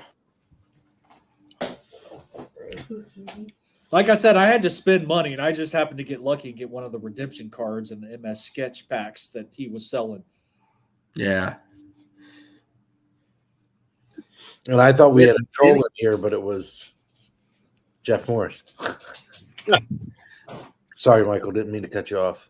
No. And say Denny's still active in the in another Facebook group that we have that's all dedicated to our not sports card PC stuff, like my statues and people with their GI Joes and stuff like that, and Ninja Turtles. Denny still pops up in there every now and again. On Instagram. Yeah, I was just say I see him on Instagram. Instagram once in a while. Does he? Yep. I may not even follow him. I'll have to check. Yeah. To see when Matt, Herd Fan 87, he posts some of his like non-sports shit on there. You'll see Denny pop in with a comment. Cool. Once in a while, if I got something too, he's the same there. He'll put something up if wrestling related or like hockey related. Matt's putting some nice soccer stuff up. Nice. Yeah, I can't wait to show you guys my room once it's all set up, and you'll get to see all my non-sports card stuff. So, Yep, right there. That's his Instagram handle. Main Den 13. Let me see. He's posted a couple things over the last couple days. All right, I follow him. Okay. It's just As Instagram's It's been wonky, man. flow is wonky. Yeah, it's so bad. It's been fucked up. Like there's over the people last week. there's people I follow. I haven't seen shit from them for months. Yeah. And then all of a sudden I'm like, wonder if this dude ever posts anymore. And I go on there and there's a shit ton of cards. I'm like, what Same thing. But I got suggestions. I look at one thing on a macaroni and cheese recipe. God, for the love of the Lord, they're everywhere. That's hilarious. My Instagram, all sports cards. That's all I ever post. But if you go and look at what I've saved, it's all recipes. I find all kinds of stuff, and I'll either tell the wife I'm making this or you need to make this. I leave the baking up to her, and I do the cooking. Though I'm the one who did the pretzels. Okay, You're good. Those pretzels were stupid good, and I'm gonna make more this weekend. there are. I don't even know how many screenshots I've taken or sent to Trista of chicken type recipes, either crock pot or some sort of like ginger, honey, spicy chicken. I'm just like 92 Diamond King. Very nice. Fucking random. Anybody got any of these, by the way? I do. Not hockey.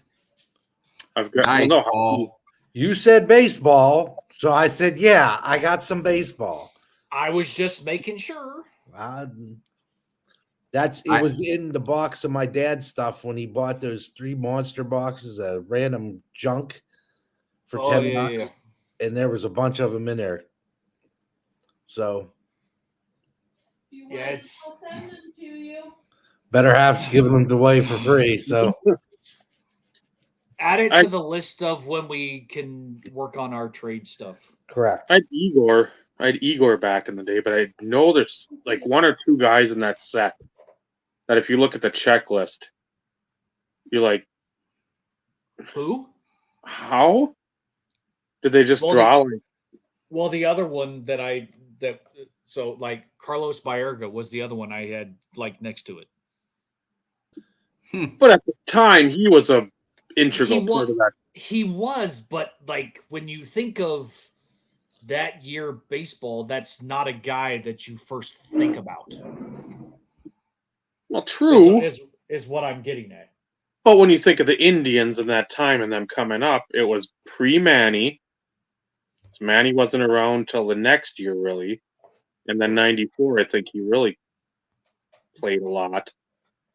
But I mean, you had a lot of young players, and at least with Baerga, you had somebody that the previous year had done something for an extended period.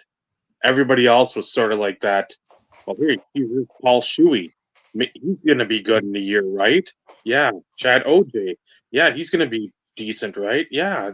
So you had a bunch of players. So I mean, Baerga, the at the time the most experienced of the bunch of the new class of Cleveland Indians. Which again, they're the Indians. They're the Redskins. Stop it. Stop changing. Not everybody wants to be a Badger or a Minuteman or whatever. And I was pretty sure I had that. I've made Hasselback potatoes before, and I seasoned mine with some barbecue seasoning, and then made up a bunch of garlic butter that I put on them, and they're super good. I like preparing potatoes that way. It's a little more work, a lot more knife work, but they're so damn good. That brisket that you can get at Sam's Club, it's like $23 for 2 pounds of it. For store-bought freaking brisket, it's damn tasty. Yeah. So she got it. I made it Monday night. Last night before we went to C's thing in the scrimmage, she took it and just threw a bunch of barbecue sauce with it and put some onions in there and some other concoction. Oh my God. It tasted like a glorified McRib that was 10 times better. Nice. Bill Swift, that would have been one of them. But that's why I was talking. It's asking, if anybody had any, because Yeah, Alamar Jr. and Jim Tomey. And yeah, brisket, burnt ends. That's all. When I hear brisket, that's all I think of. I just bought that at Sam's Club too, burnt ends, to try that. Burnt ends is the best beef meat you could possibly eat. My nephew's wedding had some good beef too. Ultra seasoned Crohn's in those? I think Van Slyke's in that Diamonds King set, Steve. I think he is too. Yeah. This is so as I've sorted through shit. These were just that I had. That comment instantly gave Dave heartburn. See, I'm enough cards. I felt that okay, maybe it's a possibility I could put this insert set together. Maybe because what is it? 28, 27 to 30 card set? Because I think it was 15 in series 1, 12 and 2, something like that. Which one are you talking about? Diamond Kings. Oh, yeah, something like that. But that Griffey, I pulled that Griffey in '92. So and I probably have more of these somewhere potentially that would be able to fill some of the gaps. But even this is kind of crazy. I don't even know how the fuck I ended up with these. If I can actually hold this up right. Church's fucking chicken. Since we're all about chicken and chicken sandwiches on this show. This is correct. But I mean, they're Dave. The Belly Down Barbecue, the people that catered my wedding, and I go there once or twice every week. Where are they located? What city? What city? It's in Knob. Well, Knob what? Knob Noster. There we are. I just want to make sure, give the correct shout out, Yeah. and I always Yeah. love hearing that town name. That just anytime I see these shit, I'm like, what the fuck? This is like on a planet Mars or something. They have a sandwich there called the Barnyard. It is a handmade fried chicken sandwich with smoked ham and provolone on it. It is an incredible sandwich. I get 3 and then 3 to go. Yeah. Never fails. We're going to get on the topic of food. But it's my fault. Since I showed cards with the church's logo on it. At the next national, the only thing I might be wearing is fucking overalls. That's gonna be the only thing I fit into because it's that's what Tristan told me. He's like, why is always the only option for you to get clothes that are a size above or something that I said because losing weight and eating what I want doesn't fucking fit. Literally. I don't want to if I can get like some like back alley Nick Riviera doctor to get like shrink down my stomach and like take off like my massive pouch of fat in front of me. Yeah, hey, you want some cards for that? Sure, I got cards for that, but otherwise, it's like no chicken sandwiches. Merritt said you can bring back the togas and put them in style. Well, either that or a moo or I'm trying to think. All I think of is Homer Simpson when he wanted to eat and stay home from work. Yeah. And towel rack, Dad, towel rack, and take the stomach off the towel rack when you're getting weighed.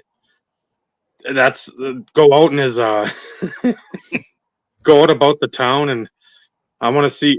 Give me one to see. Honk if you're horny, and then the manager of the theater comes up to him.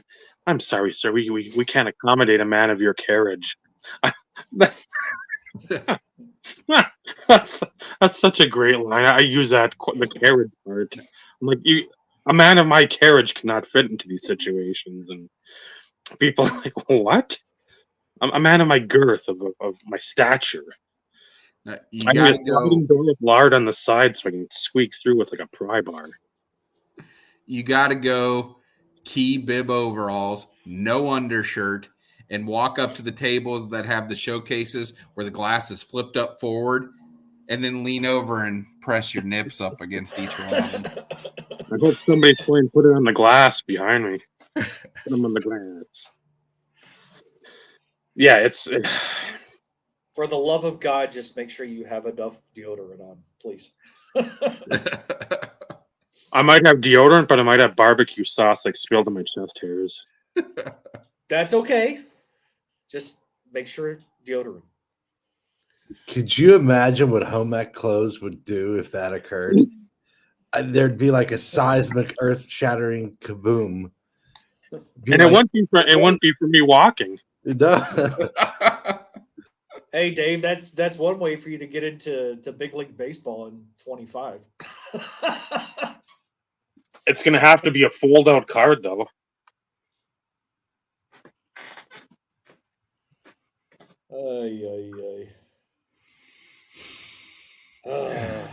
Sometimes the shit that comes up during these conversations, it amazes me. Why we haven't been canceled yet is beyond me. Oh, wait, because people still show up. Hey, people want real talk and real conversations. There's only a few places you can go for those these days. Oh, shit. Let's be honest, nothing could ever ruin that video.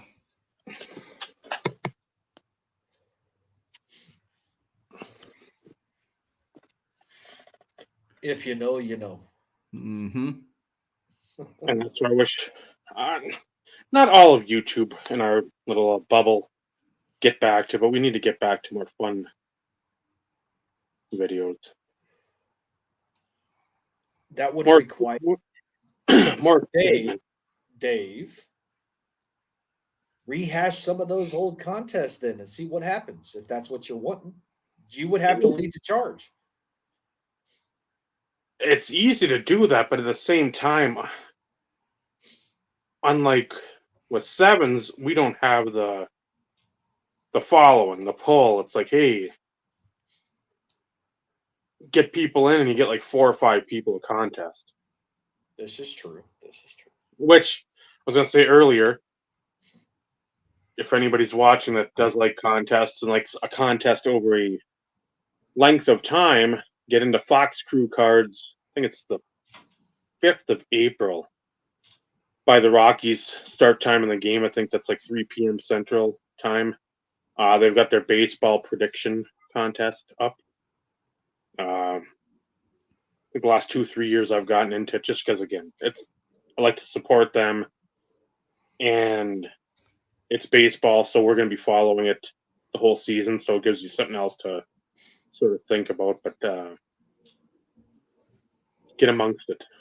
And at some point maybe we'll put in the link to the video because I like them.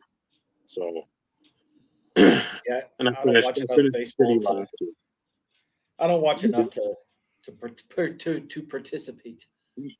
It's so basic, and not a shot at them, but it's not like, well, give me the record of the Rays pitching rotation to start the year. At the end of the year, predict that. It's like, no, who will have the most wins? Will it be Eovaldi or Scherzer? Who will have more innings? This guy or that guy?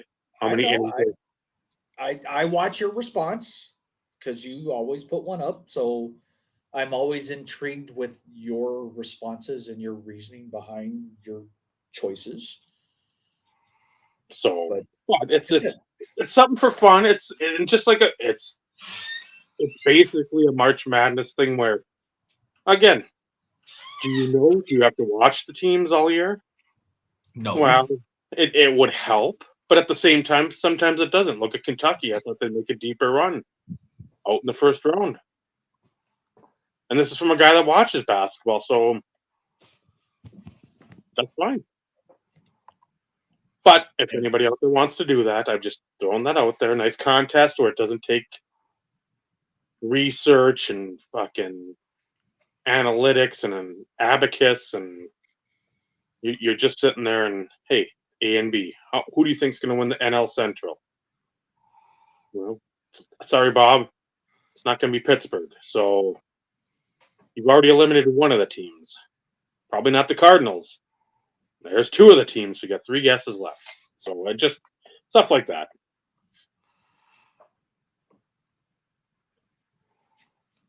I think you mean IRP, Jeff, but close.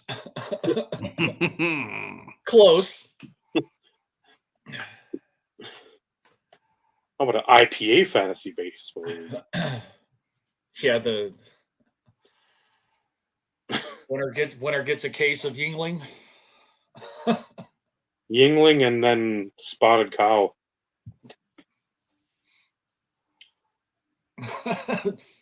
Can have a carriage contest using calipers. Around my stomach would be the most girth. I'm going to tell you that right now. No caliper needed. Well, I don't have that problem. Well, great story. Yeah. Thank you for the insight. Did you just call Dave a fat ass? Is that what you were implying? No, in the words of Vinny, I thought you were going to be bigger. Well, then you saw me at National, and then you were right. First time he meets me, I thought you were going to be bigger. I'm like, so what are you trying to say? I was going to be. I meant taller. I had bad choice of words. I'm sorry. I also thought Dave was going to be like 6'4", but that's just me. The first time I met Dave at RBI Crew's big trade night, when you came in for that, and I met you for the first time in person, my initial thought was, I thought you were a foot taller. I did. I thought Dave was like 6'3", 6'4". I did too, and I thought Steve was going to be 6'2", 6'3". That would make the weight a little better. I mean, now it's less proportional. Same. No. What, If you made me 6'3", 6'4" at the weight I'm at, I'd be an NFL prospect. I know. I was just like, Bob Lewis would be like 6'9" then. Yeah. no. When you use the term bigger I'm usually sorry. means Yeah, bigger. yeah, circumference. I get this way. Taller. Is this taller. a further, farther thing? Yes. Taller, shorter. Like you like that. There's a big difference in those words. Yeah. Oh, I'm not saying I don't have a gut. Not going there. And Well, it you has- just said you don't have that problem. I mean, I wrote it down in the book. unlike others. Hey, you guys eat more than I do. Yeah, that's true. And post national, Jeff, I'm 51 pounds lighter on a high. Did it? I thought I was dying at a point, but Hey, Post-national, I'm probably I- 51 pounds heavier. I will tell you this much. I have a feeling. So, like my father, I shouldn't be as tall as what I am, anyways. My father was 5'9". Okay. How I'm taller than he was is beyond me. I think I got my grandfather's height somehow. Because my grandfather was 5'10". I'm 5'11 and 3/4, so I lie and say I'm 6 foot. Like, come on. But my father was a short, stout man. I have a feeling that the older I get, I may end up with the same measurements. Well, you're not going to grow taller as you get older. I hate to break this to you, but No, I'm talking about wider. well, yeah, and there too. I mean, unless you're doing like a lot of exercise. And I was going to say that's the only curls I've seen you do or you mentioned. This is all you're getting. Steve is 5'12". Thanks, Jeff. Sound really tall then. I'm 5'9" and my mom is 4'11" on a good day. Yeah, my mom was 5'2". Yeah. So I somehow I like I said I got the recessive gene for height because looking at my family, I'm like, oh, I'm fucked. I'm gonna be short. And somehow I managed to surpass that. And when you're standing next to Robert, I'm short. Sicktifer, Yeah, I am short. and Scott, you're still short. Phil's another one. Phil is tall. Yes. Like he is not one I expected to be that tall. Same. I mean, but when I met him, I was like, fuck, I feel short. Yeah, because he's every bit as 6'4". Yeah. And he's built like a brick shit house. Like, but that you can see in the videos. Like that was not a oh shit, I didn't realize you were that big type situation. Yeah. But I didn't expect him to be that tall. And then of course on the flip side, I didn't expect Paul to be so short. Oh, Smith? Yes. Yeah. Yep. I knew from other pictures from Facebook from times gone by. I knew he was gonna be in our realm of like that 5'10"-ish area. But then you stand next to him and you can do one of those. Yeah, he's like 5'8", 5'7" on a good day. Yeah. You look at that picture of all of us at National with Rodman 9, you, me, Phil, and Paul. Like, it's all about this, close to the same height with a little bit of an increase, and then it's like you get to Paul and it's like, Yeah.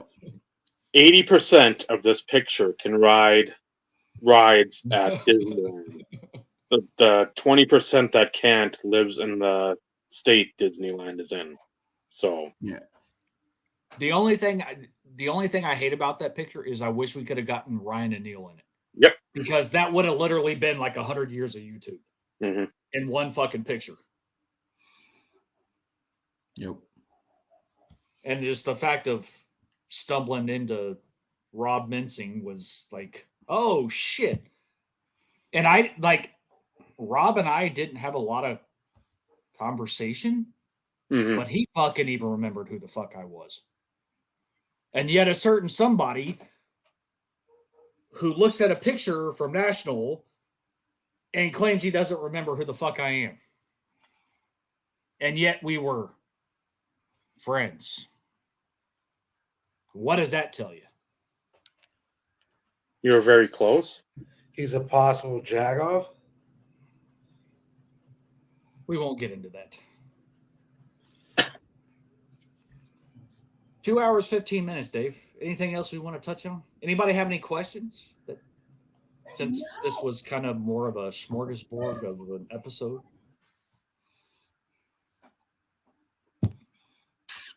Give it a few minutes, see if anybody has any questions.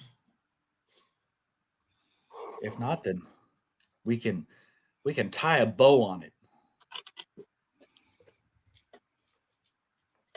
I did get it. You did get what? Well, I can't wait for that card that I showed you guys earlier to come in the mail, because that I got a bunch of other ones with that type of patch on there. And I've got to see how many of them fit together to make the actual tag. Because I probably have about 7 or 8 of them.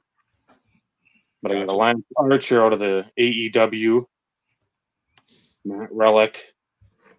And the only reason, again, to get that. Because you got something else. Shocking, I know. Stunning. And hey, I think combined shipping. Combined shipping, I get it.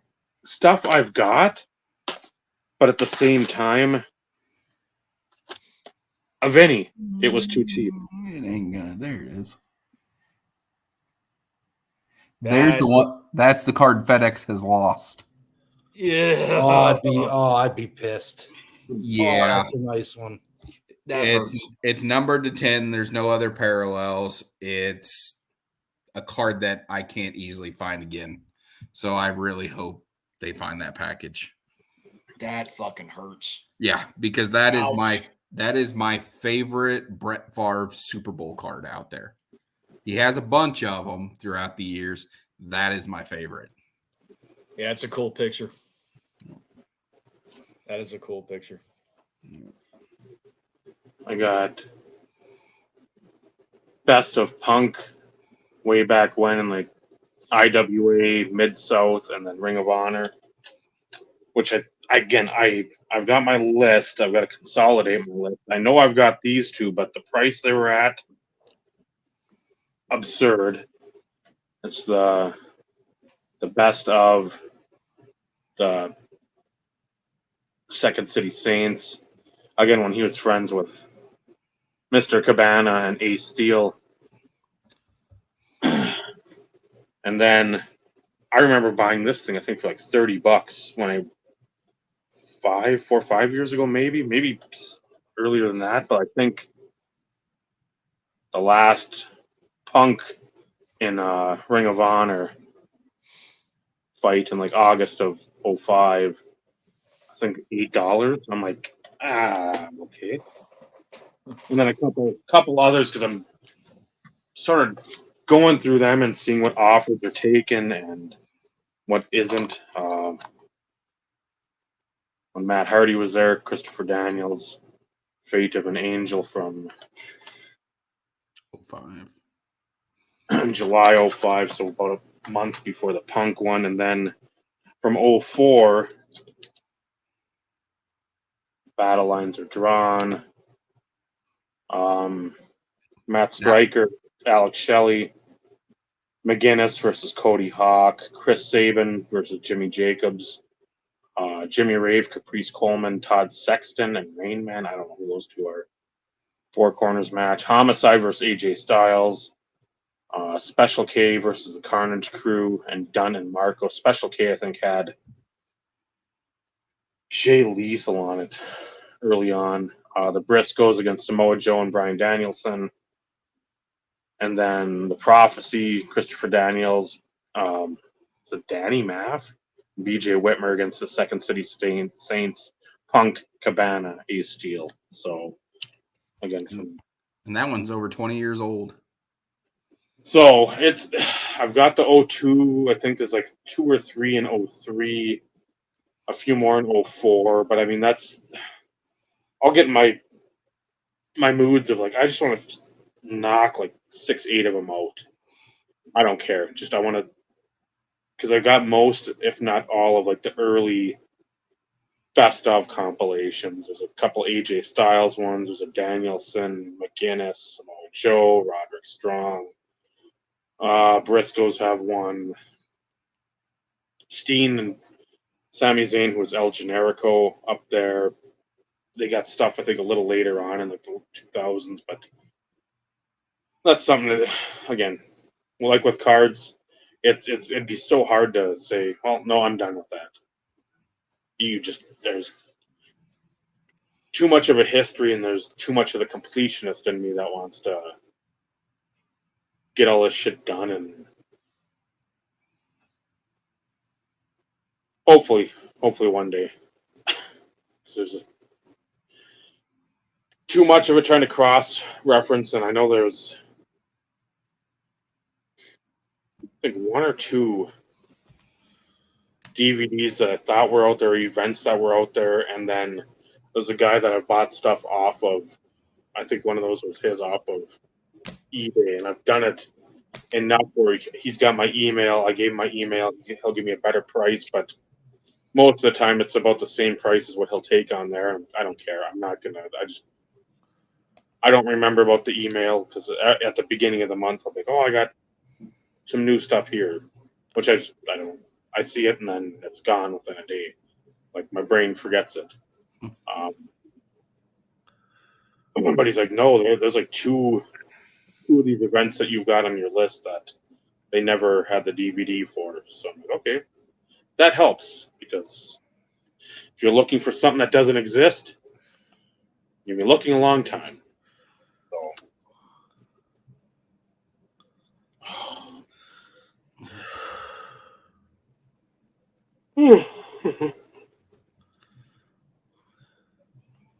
And then Steve goes away.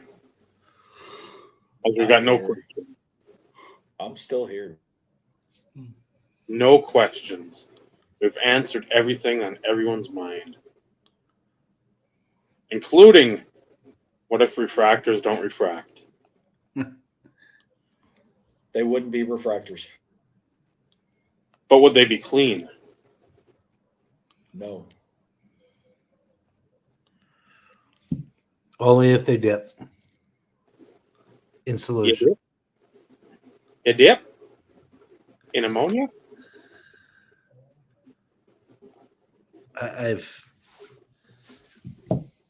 We've come to where that is now acceptable for all these years. The refractors. The revolutions. I'm just going to let that sit there.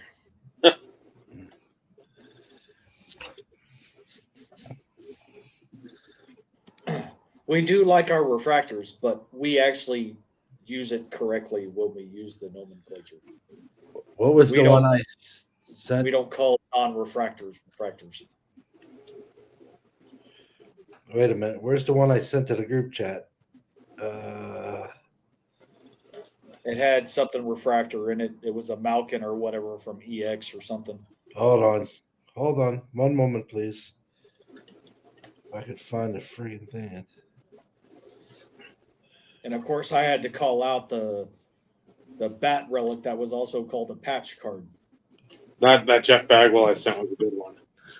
2008, 2009 Fleer Ultra EX, which it is, that part's correct. Sidney Crosby, we're good so far.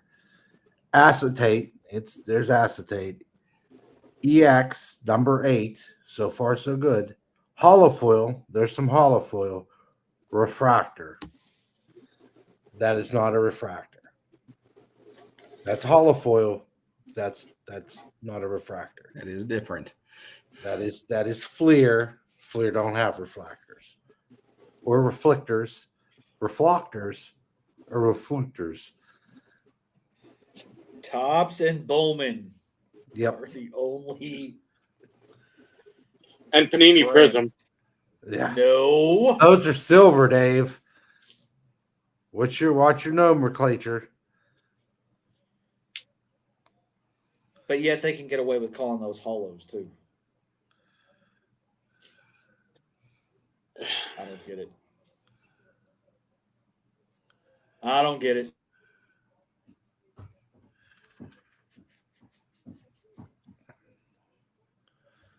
Everyone's smart. Well, then somebody called it out on the soccer card I was looking at, and I'm like, dude, that actually is a refractor. Because it's tops, it's not tops chrome, but it's tops Merlin, which in theory it's a refractor. Like the magician? Yeah. If it's branded by Tops, it can Yep. be called a refractor. Or Bowman. Because Bowman is made by Tops. Or actually, I should say Fanatics, but everybody knows what I'm talking about. Yes. We got you.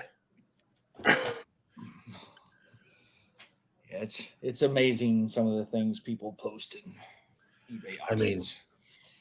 Tops does a good job on their friggin' soccer stuff because that card's just badass. It's pretty. That's my boy Luka Modric from Croatia. That's a gorgeous freaking card. Yeah, it is. But starting bid's $75. Yeah. So you bought 3 of them?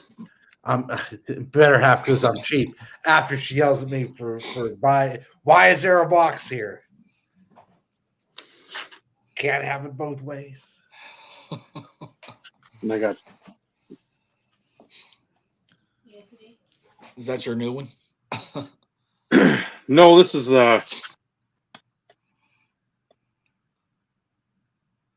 01. Ooh. Okay. So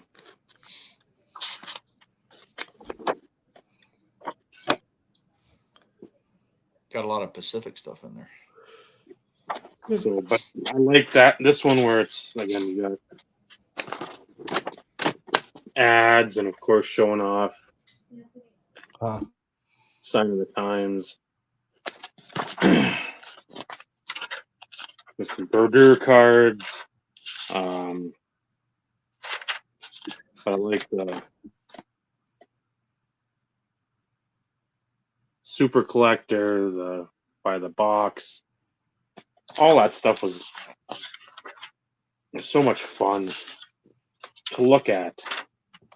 The pull were Yeah, for those that kind of got submitted to the magazine. You should find a way to re-upload the video that you made about you being in Beckett. why the one that's up there isn't good? No, because it's too old. Re-upload it for a more recent video. Because not everybody's going to go back and watch people's old shit. And you're not going to see. So if you're going to buy something like this and like, oh, I don't want to, again, $10 for the annual, that isn't anything. Like here, if you wanted to have a complete checklist where it's like, okay, back then they had more of the checklists for the inserts and whatnot. There's that Donruss Canadian Ice National Pride, that die cut acetate with the Canadian like maple leaf there. They don't have any of those listed. It's just 40 times like regular card. So if you don't know the guys in the set, that's where they started Almanac. losing. They started losing me then. Like, you can't put. I mean, you're not putting every. I'd have to go back to find that, Jeff, to see what year that would have been his rookie year. Because that's what I thought when I got this. It's like 93. But there's nothing about Dag in there. It's the draft before. It'd be like the 92 draft with Hammerlick, Yash, and all those guys. So I'm like looking, I'm like, right away, Ottawa, I got to see. And it's like, nope. What was it even? I was very excited, and then not so much.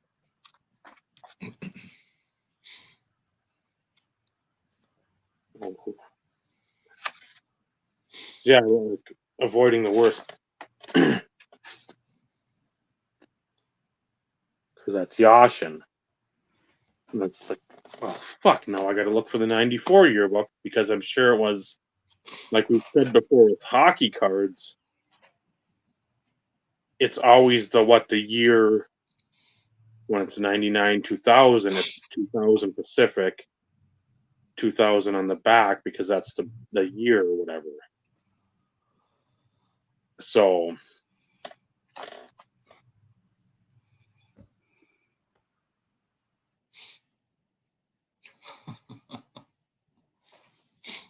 he was being Ricky Williams before Ricky Williams was Ricky Williams.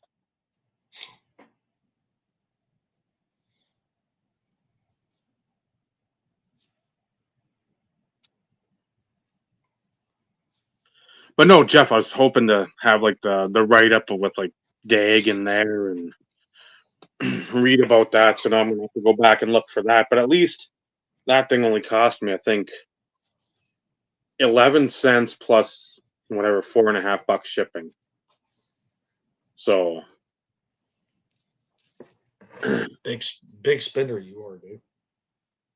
I didn't set the price in the auction. I know, but I was just saying, big spender you are. You saw the big spending of earlier. I actually hit the buy it now on a card instead of dickering like Joey would have, trying to get like $1. So I'm like, I haven't seen one of those in a handful of years. Because when that A&V first came out, it was you had so much going on with that, and I think I spent upwards of like $40 on a copy of that because I wanted to get that. So to get it for what I got it for, I'm very happy. Nothing wrong with that. But as we say, it's your money, spend it where you want, right?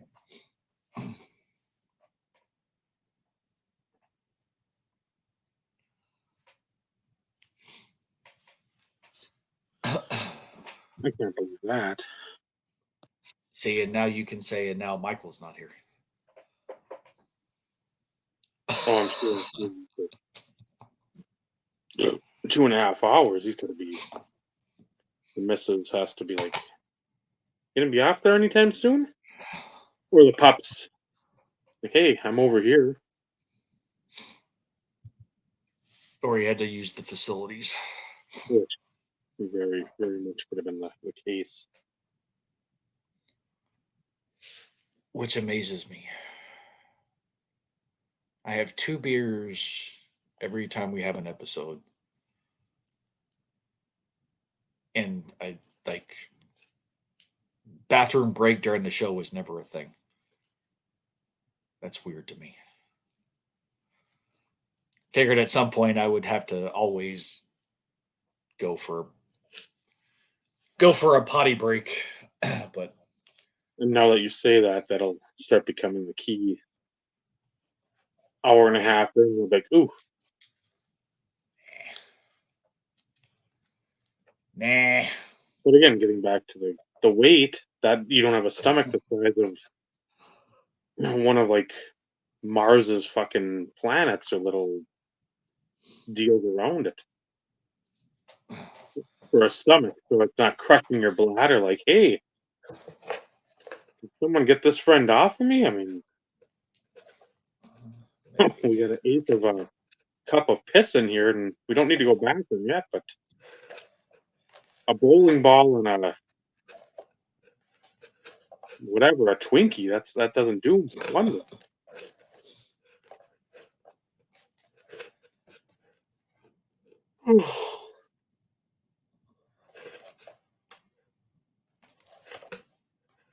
Random fucking shit. Nothing but random shit. He's back. Momentarily, the wife just got home. Yeah, perfect And- time because It's 10:30. I gotta go to bed. You just That's wait. why. You just So wait. we were till- waiting for you to come back so we could wrap it up. My bad, gentlemen. No, you're good. So, thank you all for joining. Next week, Tuesday, as usual, have a guest on. Stay tuned. It's always worth your while to join us.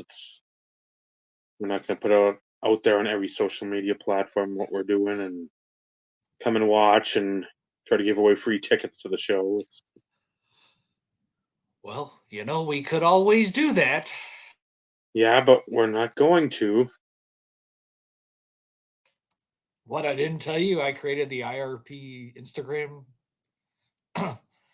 It's IRP and it's like I have them both. Like, come on, Dave. Okay, actually, I'm not going to follow that. That's I don't. that would mess with my algorithm of chicken recipes. See, that's what happens. You start that bullshit and you get the cough. Chicken recipes and dogs and ugly crying to dog, sad dog stories. That's what I like doing. So I do not, by the way. I ain't got time for that shit. It's hard enough to remember to make sure I alternate between YouTube channels when I want to upload a video to my channel. oh, come on now. They call you Mr. Technology. Said absolutely fucking nobody. They did. No, they did not. Oh, they did. No, and you're full of shit. That's a good possibility, but still, it's still said that. Wrap the damn show up, Dave. So thank you for all joining in, chatting. We say helps us matriculate through the weeds and the high brush. Again, next Tuesday, join us same time, 7:35 ish Central Standard Time. Thank you for Michael jumping on. Get the Fox Crew baseball contest, get amongst it. And with that, for Michael, Vincenzo, Steve, and Dave, this is the IRP. Remember, collecting cards, it's a wonderful hobby. The way you clean your cards, that's what really matters. Good night, everyone. Good night, everybody. Good night.